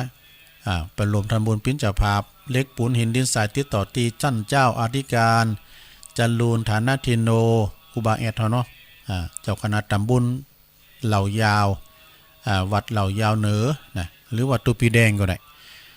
เจิญรวมทำบุญเททองหล่อพระพุทธรูป3 องค์เพื่อจะได้นำไปประดิษฐานในซุ้มประจำทิศต่างๆที่อุโบสถไม้สักที่วัดเหล่าเป่าเนอะ1 กันยาเนอะ1 กันยาที่วัดเหล่าเป่าตำบุญด้วยหล่ออำเภอด้วยหล่อจังหวัดเชียงใหม่งานนี้ในเมตตาบารมีตามประเดชพระคุณหลวงปู่พระพรหมมงคลเปิ้นจะได้เป็นประธานโดยนะท่านพระครูปลัดสุรศรียานาไสโยเลขารองเจ้าคณะอำเภอแล้วก็เจ้าวัดเหล่าเป้าแล้วก็ตั้งปะหลวงเขา2 หมู่บ้านกันเนาะปะหลวงอัดดุลปะหลวงสุรพลเนาะจนรวมทำบุญจนรวมทำบุญเนาะวันที่1 กันยาก็ทำบุญสัตมวานตานหาครูบาอินตาวัดศาลาเนี่ยตำบลน้ำแพร่หางดงเนาะตำบลน้ำแพร่หางดง1 กันยานะแล้วก็เก่าพฤศจิกานี่เปิ้นจะตอดกฐินแล้วก็ทำบุญวันเกิดแฮปปี้เบิร์ธเดย์อายุวัฒนมงคลของพระครูสังฆรักษ์สมบัติอภิลัมมณิโยเนอะเจ้าอาวาสวัดเหล่ายาวใต้วันไกลอยู่เก่าพฤศจิกาเหมือนกันนะแล้วก็วันที่18 สิงหาวันที่18วันฮือเนอะวันที่18 สิงหาคมนี้ก็เปิ้นจะทำบุญอายุวัฒนมงคลอาจารย์สนิทหรือว่าท่านพระครูวิบูลย์ภาวนานุศาสตร์ในอายุวัฒนมงคลเขาเปิ้น70 ปีที่วัดห้วยบุงลีเนอะวัดห้วยบงลีนะซึ่งก็17ที่วัดพระบาท18ก็ที่วัดห้วยบงลีเนอะก็ไปกินแปดตานกันนะฮะเนาะอันนี้ก็ขอประกาศให้กับพระเดชพระคุณ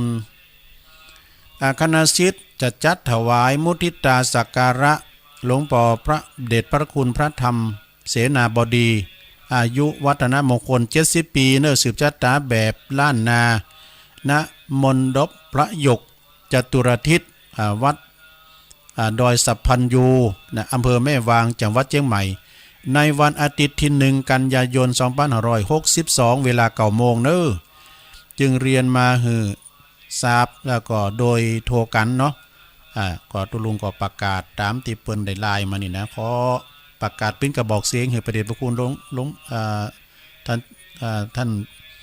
เปิ้นจะมีการสืบชะตาหลวงแบบล้านนาด้วยนะพระเดชพระคุณหลวงพ่อพระธรรมเสนาบดีนะอายุวัฒนมงคล70 ปีที่วัดดอยสัพพัญญูเนอสดาเนอในวันอาทิตย์ที่1 กันยาเนาะเวลา9 โมงเนอะเอางานต่อไปวัดที่1เหมือนกันนี่นะ1 2เพิ่นจะมีการพุทธาภิเษกเพิ่นจะมีการหล่อพระเจ้าตันใจดอนจืนขนาดหน้าตัก14 นิ้วเนอะรวมทำบุญเททองหล่อเททองเทเงินหล่อเนอะนี่เป็นพระเจ้าเงินนะที่วัดพระป่าเนอะหมู่ที่24อำเภอดอยหล่อในวันที่1 ที่ 2 กันยาเนอะงานนี้ก็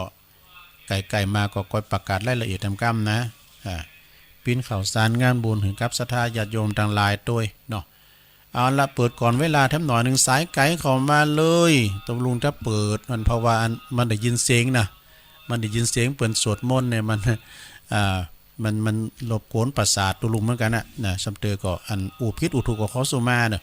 ตอนนี้เปิดสายเนาะเปิดสาย089 955 6506นะมีก่อศรัทธาโทรเข้ามาเลยมีก่อศรัทธาโทรเข้ามาเลยสายไกลก็ดีนะต่างเมืองฟังก็โทรเข้ามาได้นะเจริญปอนเจริญพรกะนมัสการเจ้าโอ้หลังกาดแม่สาวจ้าโอ้แม่จันสมมาแล้ว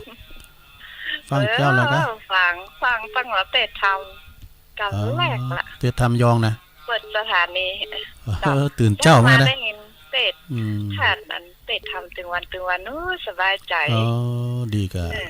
ไปวัดเขาก็ได้ฟังธรรมอยู่บ้านเขาก็ได้ฟังธรรมเจ้าน่ะกะมันฟังได้หมดดู หวนอกหวนใจแต่ นั่นก็ ฟังกูเจ้าก็แรงก็คืนนะเจ้า มันพูกน้ำเจ้านึงเนี่ยวันเสาร์นะ เจ้า ฟังตลอดเจ้า ฟังกูตุนกู วัน อง สถานีเพลงเพลงมาแล้ว น่ากา แล้วลูกขวัญนักนะเจ้าไม่ได้ใจเนาะ ยินดีหลายๆเนอะสา เจ้านมัสการ ธุ เจ้า แม่จันสมเนอะแม่จันสมนี่เปิ้นอยู่หลังกาดแม่สาวเจริญปอน เจ้าไว้ซ้ายเจ้าย ายน้อยมาแล้ว เจ้าวันนี้อากำนันการตลาดก็ฟังก็ติดก่อนจะเริ่มเกิน2 นาทีเนี่ยเจ้า ในพุทธกาลตำนานคนเรามีสงฆ์ข้าเจ้า7 ตนได้ออกอุดงตามป่าไร่ตนได้ออกอุดงถึงลานพงหญ้ามีเด็ก7 คนเลี้ยงควายอยู่ท่าพอถึงเวลากินข้าวพอมาได้หันพระสงฆ์องค์เจ้าเดินถูดงมาใกล้ชิดละอ่อน7 คนเป็นกัลยาณมิตรก็คิดอยากใครทำบุญจึงโจรกันว่าเฮาทำกุศลเฮาเอาเขาทำบุญถึงพระคุณเจ้าแต่ว่ามีสงฆ์องค์หนึ่งนั้นเราเป็นสงฆ์องค์เฒ่า1 ตนเล็กน้อยตั้งหลายก็ได้นิมนต์สงฆ์ตั้งมวลมาไก่แล้วก็นั่งลงมาสากราบไหว้ตั้งคนก็ได้ทำบุญแล้วก็มาคิดจักได้กุศลเฮาต้องทำบุญอยู่ลูกตนเฒ่าแล้วมาดูกันจักการห่อข้าวอยู่ลูกผีเฒ่าหรือเพิ่นตกลงว่าใดกับใจเหลือเกินจิตใจอยู่เวินตกลงกันใดละอ่อน7 คนไปเอาใบใหม่เขียนชื่อโตใส่ลงไปถ้าตัดคิวให้หูใดถวายถ้าตัดลูกใดถวายลูกนั้นเลยเป็นตำนานการตลาดกันตั้งแต่ก่อนอันมาเมินสมัยบัดเดียวมันมูลเหลือเกินที่เจ้าเล่นเดินซ้ำกันลุ่มๆนะเจ้าตั้งย่อนักกรรมนะเจ้ากรรมว่าซ้ำกันลุ่มๆนะเจ้าภาษาใดแปลว่าเดินเป็นกันนะเจ้าไว้ ขอบคุณแม่น้อยกาดนัดบ้านดอนโลงเขาหำตำนานสลากเนอะเจริญปอนฮัลโหลติดแล้วเนอะเข้ามาใหม่เข้ามาใหม่เจริญปอนไว้สาวันตาพระดอยน้อยนิ้วไว้สาวันตาพระดอยน้อยว่าน้องเบลอะ ครับ น้องเบลว่าไปเลยมีหยัง วันนี้ชัดเจนดีเนาะนี่ฟังตัวรู้อยู่นะครับแล้วก็มันฟังท่าคนสวดไปโดยกับม่วนดินกันแต่ฟังไปสวดมนต์ไปอะกะมันก็ได้อาถรรพ์รสดีแต่เหมือนเฮากินข้าวกับแกงกับนออย่างนี้เนี่ยนออะกะน้องนางบ้านนาเทพธิดาดอยเหรอใครยังบัดตื่นก็ตื่นเนอะเดี๋ยวนี้นะเนาะโตเปิ้นตื่นกันพองแล้วตื่นเจ้าได้ขวายตื่นไหนได้น้อยเนาะตื่นเจ้ากินพักทั้งสายตื่นขวายกินพักทั้งเอาขอบคุณตัวลุงที่ขอบคุณน้องเบลหลายๆเนอะขอบคุณตัวลุงที่นะครับนะครับสาธุน้องเบลนักร้องจะไปห้องเพลงเต็มแล้วเจริญปอนตั้งใดตั้งเวียงเป่าเลยจ้ะโอ้วิ่งป่าเป่าได้แม่ยังไงแม่ตู้โอ้แม่ตู้แม่ตู้มันร้องอ่ะ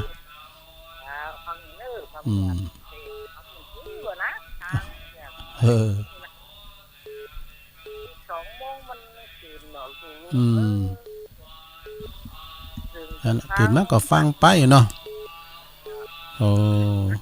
มารับอ่ะนะตื่นแล้วมาตื่นรับอ่ะตัวลุงก็ซ้ำเหมือนเปิ้นเนี่ยกันตื่นมาก็เว้ยมึนตามาอยู่อ่ะขอบคุณแม่ตู้เนอะแม่ตู้โอ้ลูกเปิดมาเป็นไปเป็นเคยเนี่ยเราเป่าเราป่วยเนี่ยเจริญปอนบ่จ๋าครับอันนี้น้องเจ๊อะคือกำลังใจคน ได้น้อยนะครับ ดีกะน้องเจเจ้าหน้าที่เฮาเนาะทั้งลุม อย่างก็ทำวันนี้มัน มันไกลเนี่ยมันได้ยินแบ็คกราวด์อยู่ มันกวนกะ มันรบกวนประสาทเหมือนกันนะมันไก่เนี่ยเนาะ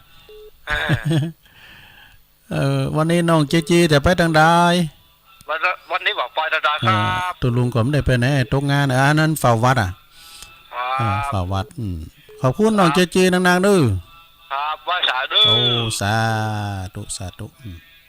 น้องเจกูทองของพระอาจารย์เอาหลักเนี่ยวนี้นะเจริญปอน กับแม่สาเจ้า โอ้แม่บุญพี่นะ เจ้า โอ้ โอ้วันนี้เยี่ยมได้ไหว้พระตื่นคุณลุง ตื่นเจ้าได้ดีกัน ตั้งแต่คุณลุงยังมาเปิดเพลงแล้วเจ้า โอ้ตื่นเจ้ากัน เข้าเฝ้าพระพุทธเจ้าแล้วเด้อ ดีแล้ว ครับเป็นกำลังใจให้เจ้า โอ้ขอบคุณแม่หนักๆเด้อสาธุ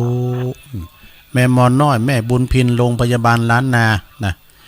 เอาเจริญปอน บริษัท ปอบุญธรรมแหละ ครับผม โอ้มาแล้วปอบุญธรรมชัยกาดหมูเปิ่ง ครับมีผมบุญธรรมเป็นอย่างนี้เนาะมีบุญไม่มีบุญจำบันได้บุญตามบันนะครับลุงแต่เจ้าเนาะได้ฟังธรรมโดยนะครับเป็นสิริมงคลกับตัวเองนั่นตัวลุงเนาะ แม่น่ะ นะครับตื่นเจ้ามาได้สิ่งดีๆวันนี้ตื่นเจ้าในตัวลุงไปท่ากับตัวลุงตัวนึง โอ้ดีแล้วกะพิสิริมงคลเนาะ เราก็มีแต่ยาตัวลุงเนาะ นั่นน่ะกะ ยมพ่อขอบุญกินบุญตันไปติจังติปึงเนาะลุงเนาะแล้วขอตัวลุงเป็นบารมีสะพานบุญให้เด้อ โอ้ เนาะยมพ่อคือกำลังใจเด้อนะครับเนาะ ขอบคุณปอบุญธรรมหลายๆเด้อโอ้ ใส่เขาหนักแต่อูเพิ่นก็เดี๋ยวให้อูกันตัวลุง ดีใจแล้วโอ้ คนเนาะอยากจะทำติเป็นเจ้ากันวันนี้ก็ได้บุญเหมือนกันผู้นะครับตัวลุงเนาะ แม่เนาะนะครับไปชาติ โอ้บุญรักษาเด้อสาธุพอบุญธรรมนี่เปิ้นก็ฟังตลอดจนเปิ้นก็มาโทรมาลังไม้ของเปิ้นมีกิจกรรมเนาะเปิ้นมีธุรกิจของเปิ้นก็ฟังตลอดเนาะขอบคุณพอบุญธรรมเด้อเจริญปอนกราบไหว้สาท่านพระคุณเจ้าวัดพระธาตุดอยน้อยอ๋อหลวงพี่มานิดนี่แหละวันนั้นถ้านอนมารับลุงแบบนี้อยากลุงผมจะแนะนำลุงหน่อยลุงไม่ว่าอันนี้เนอะโดยเฉพาะตัวนะลุงยืนรับเขาแบบยืนรับมาตัวแทบลงน้ำยืนเลยเป็นเจ้าโอ้กันไข่หัวให้อ้ากะน่าธรรมะคำสอนนั้นมันโอ้เป็นของพระกินวันสมาธิพระเจ้าเนาะฟังแล้วมันโอ้บอกว่าคนเท่าดอนมันเป็นที่สนุกสนใจอะลุงใครไปเรื่องความรู้ว่าของกดเรื่องกดทุกข์ดวงมันเข้ากันลุง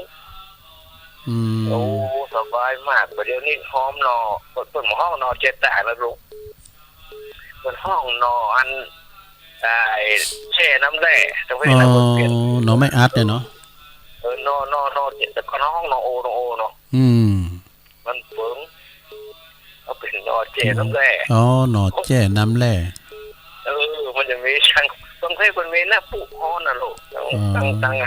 เข้าเขตในออนเตียน้ำผู้ร้อนที่เพิ่นจะมาแล้วก็ไปตั้งกลุ่มที่พุทธบุญโอนใหม่นั่นนะครับโอ้กินอร่อยมากๆเหมือนเจ้าได้กวยนะแล้วมันถึงมาได้ไปหาตัวลุงถ้าสักวันผมจะขออัน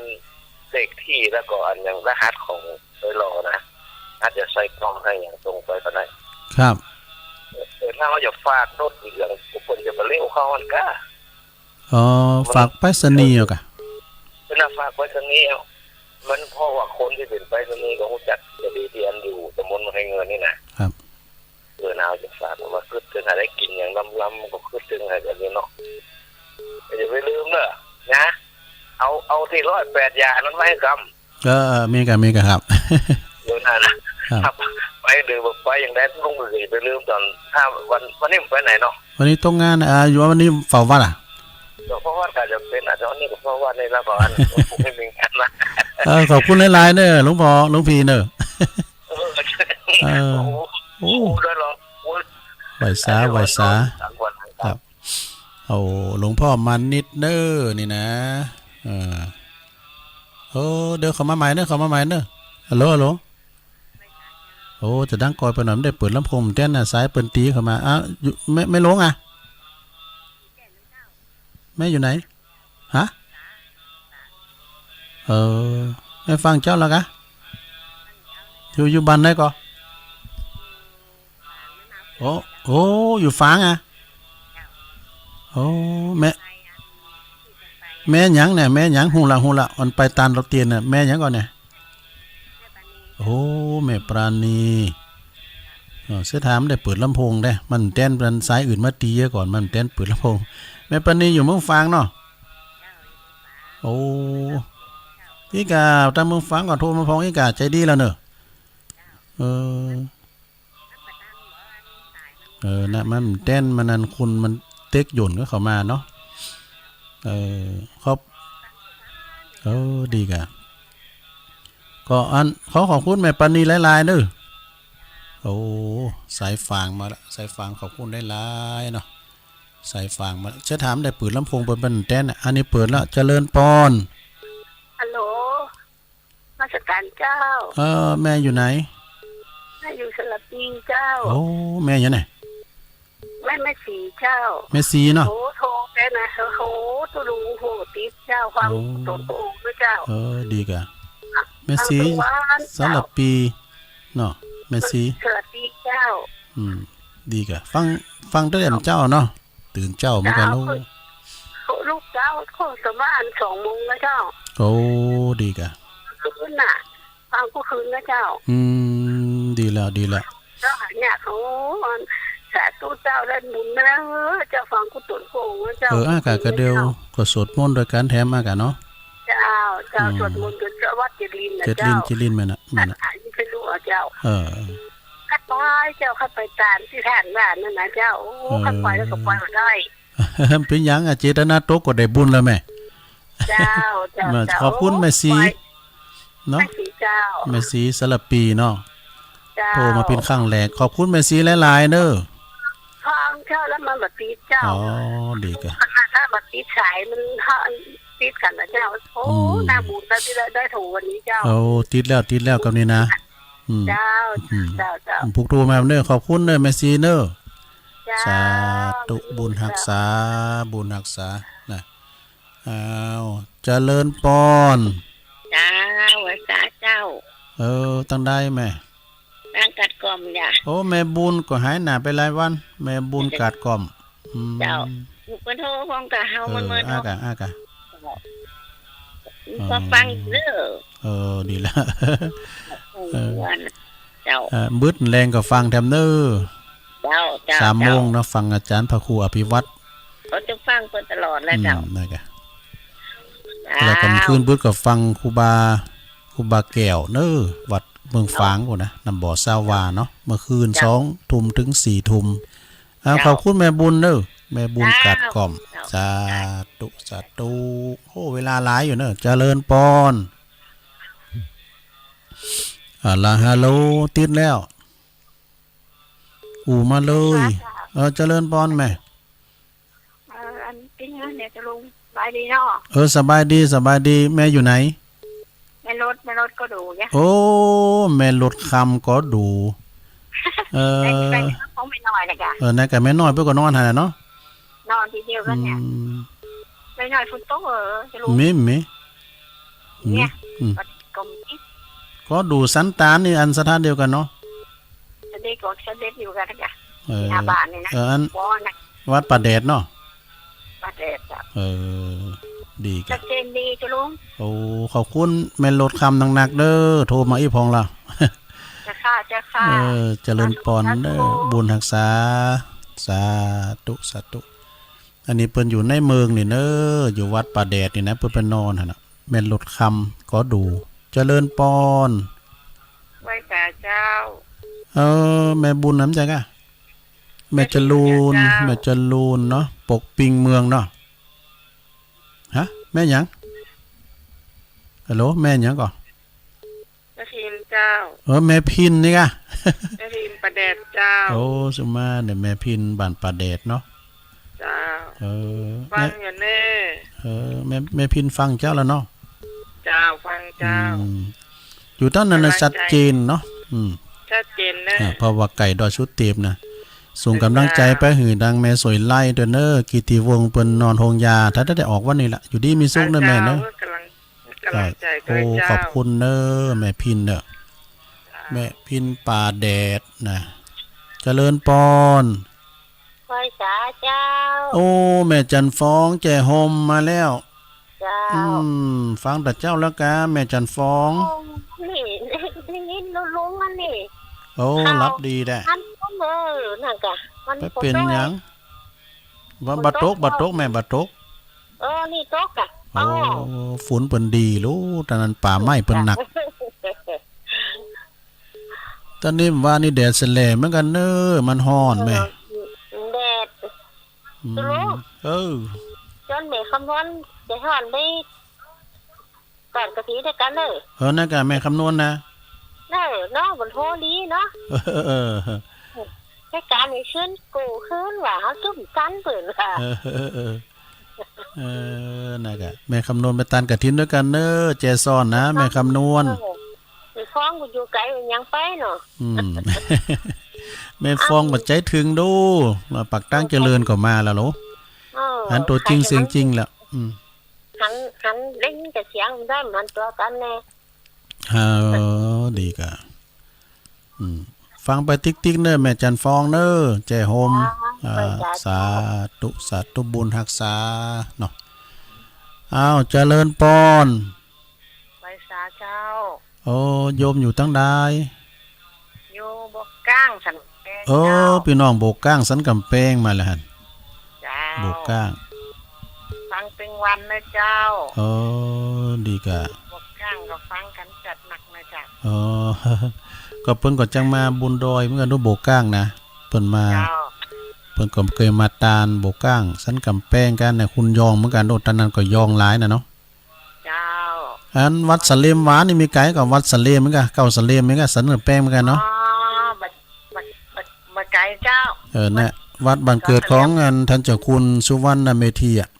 ท่านเจ้าคุณแสวงอ่ะ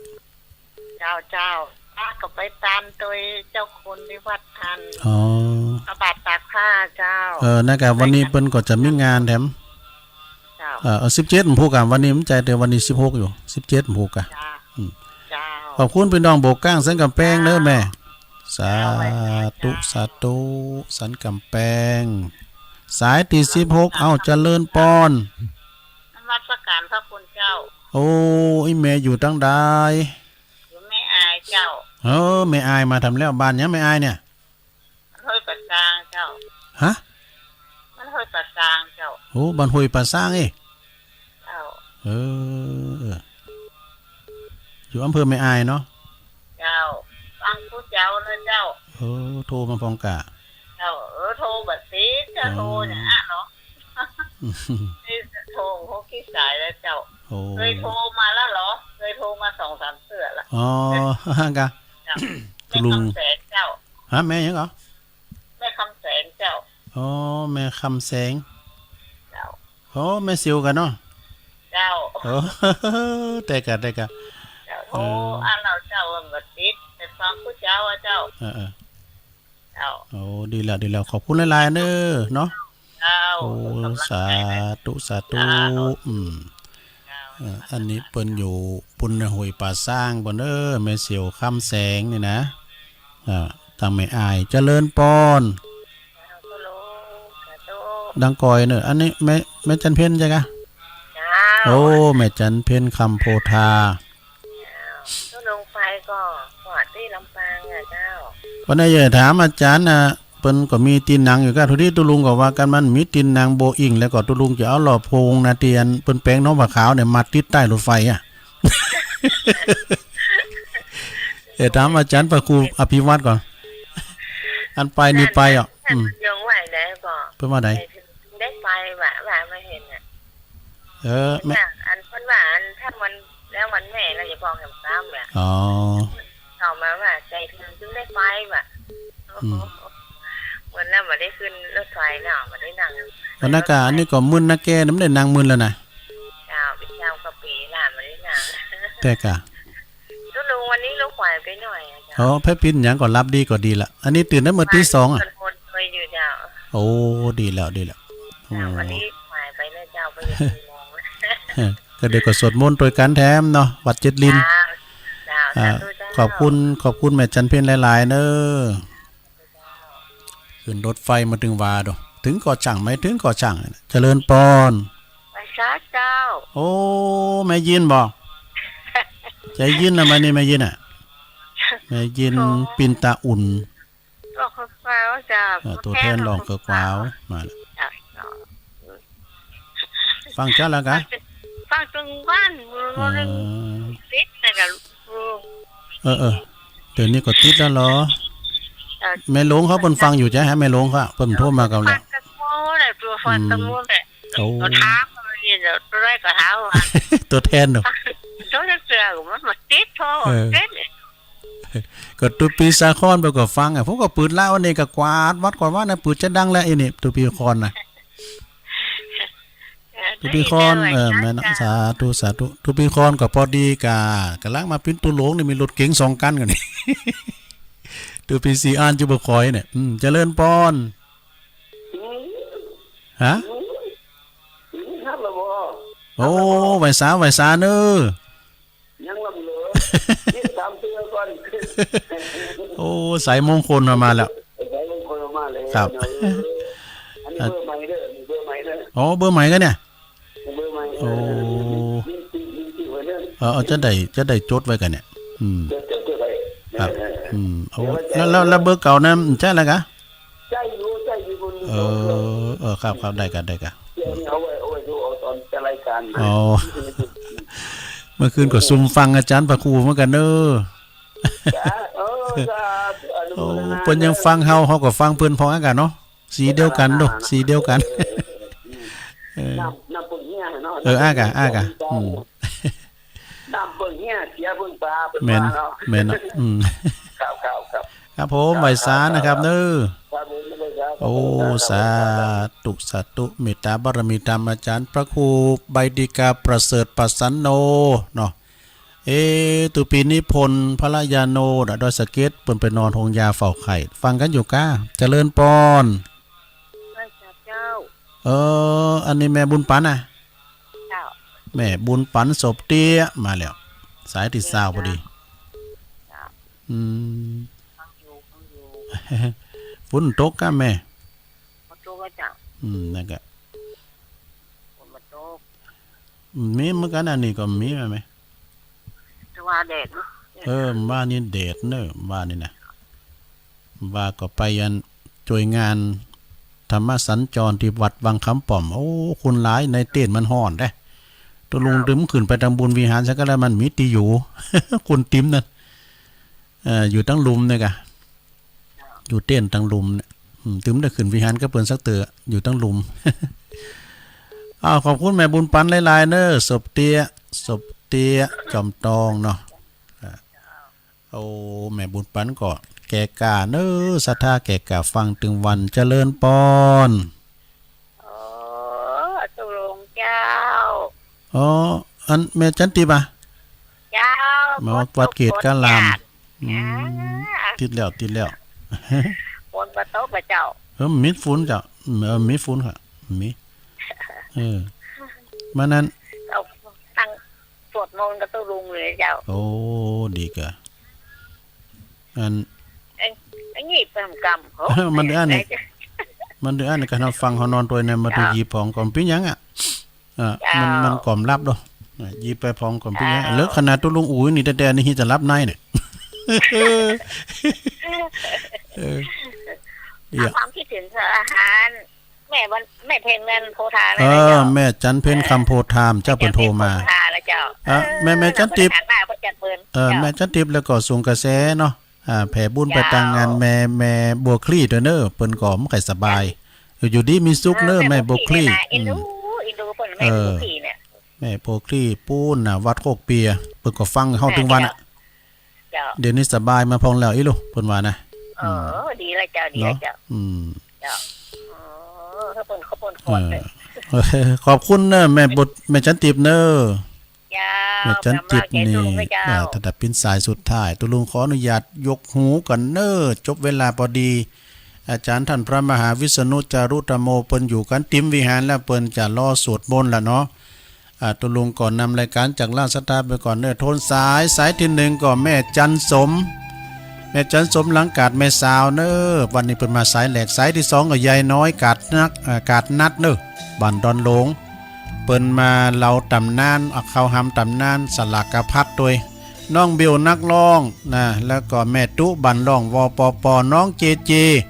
เจ้าหน้าที่คุมเครื่องเสียงเครื่องเสียงใหญ่แม่ขายที่วัดปักตั้งเจริญน้องเจเจนะมาโทรมาหือโฮมาหือเป็นกำลังใจตุลุงแม่บุญพินหมอน้อยโรงพยาบาลลานาเนอะป่อบุญธรรมชัยกาดโอ้วันนี้โยมป่อเปิ้นโทรมาหือกำลังใจตุลุงตัวหมูเปิงเนอะหลวงพี่มานิถาวโรสำนักสงฆ์หอมบุญเนอะป่าไม้แดงดอยสะเก็ดไหวสานะครับเนอะแล้วก็ฝางแม่ปราณีฝางโดยขอบคุณเนาะแม่สีจากสระปี แม่บุญกัดกล่อมโดยแม่ลดคำก็ดูสันตานป่าแดดเนอแล้วก็แม่พินบ้านป่าแดดแม่พินและแม่จันฟองแจ่ห่มลำปางเปิดว่าแม่คำนวณแจ่ซ่อนไปตานกระถินด้วยกันน้อยนะแล้วก็โบกก้างสันกำแพงยินดีเนอพี่น้องยองเอาห้วยป่าสร้างแม่อายฟางแม่เสียวคำแสงเนอเจริญพรแม่จันเพ็ญคำโพธาแม่เฮียเนาะเจริญพรเนาะแม่เย็นปินตาอุ่นตัวแทนบ่อนรองเคอกว่าพระเมตตาบารมีธรรมอาจารย์ท่านพระใบดีกาประเสริฐประสันโนนะพระครูเฮาเนาะไหวสานะครับเน้อแม่บุญปันศพเตี้ยสุดท้ายแม่จันติบวัดเกตกาลามเนาะขอบคุณครูเสียงครูสายมีจำนวน21สายด้วยกันวันนี้นะตัวลุงนำรายการจากลาวันพุกนี่ก็ปะกันใหม่เน้อตีเก่าเวลาเดิมเนาะวันพุกนี้จะเอาทำบรรยายมาตีดเนาะธรรมะบรรยายบัดนี้นะบัดนี้นะวันนี้อุพิษอุถูขอสุมาอภัยเดนเนอร์นำรายการจากราชธาไปก่อนจัตตาโรธรรมาวัฏตันติอายุวันโนสุขังปะลา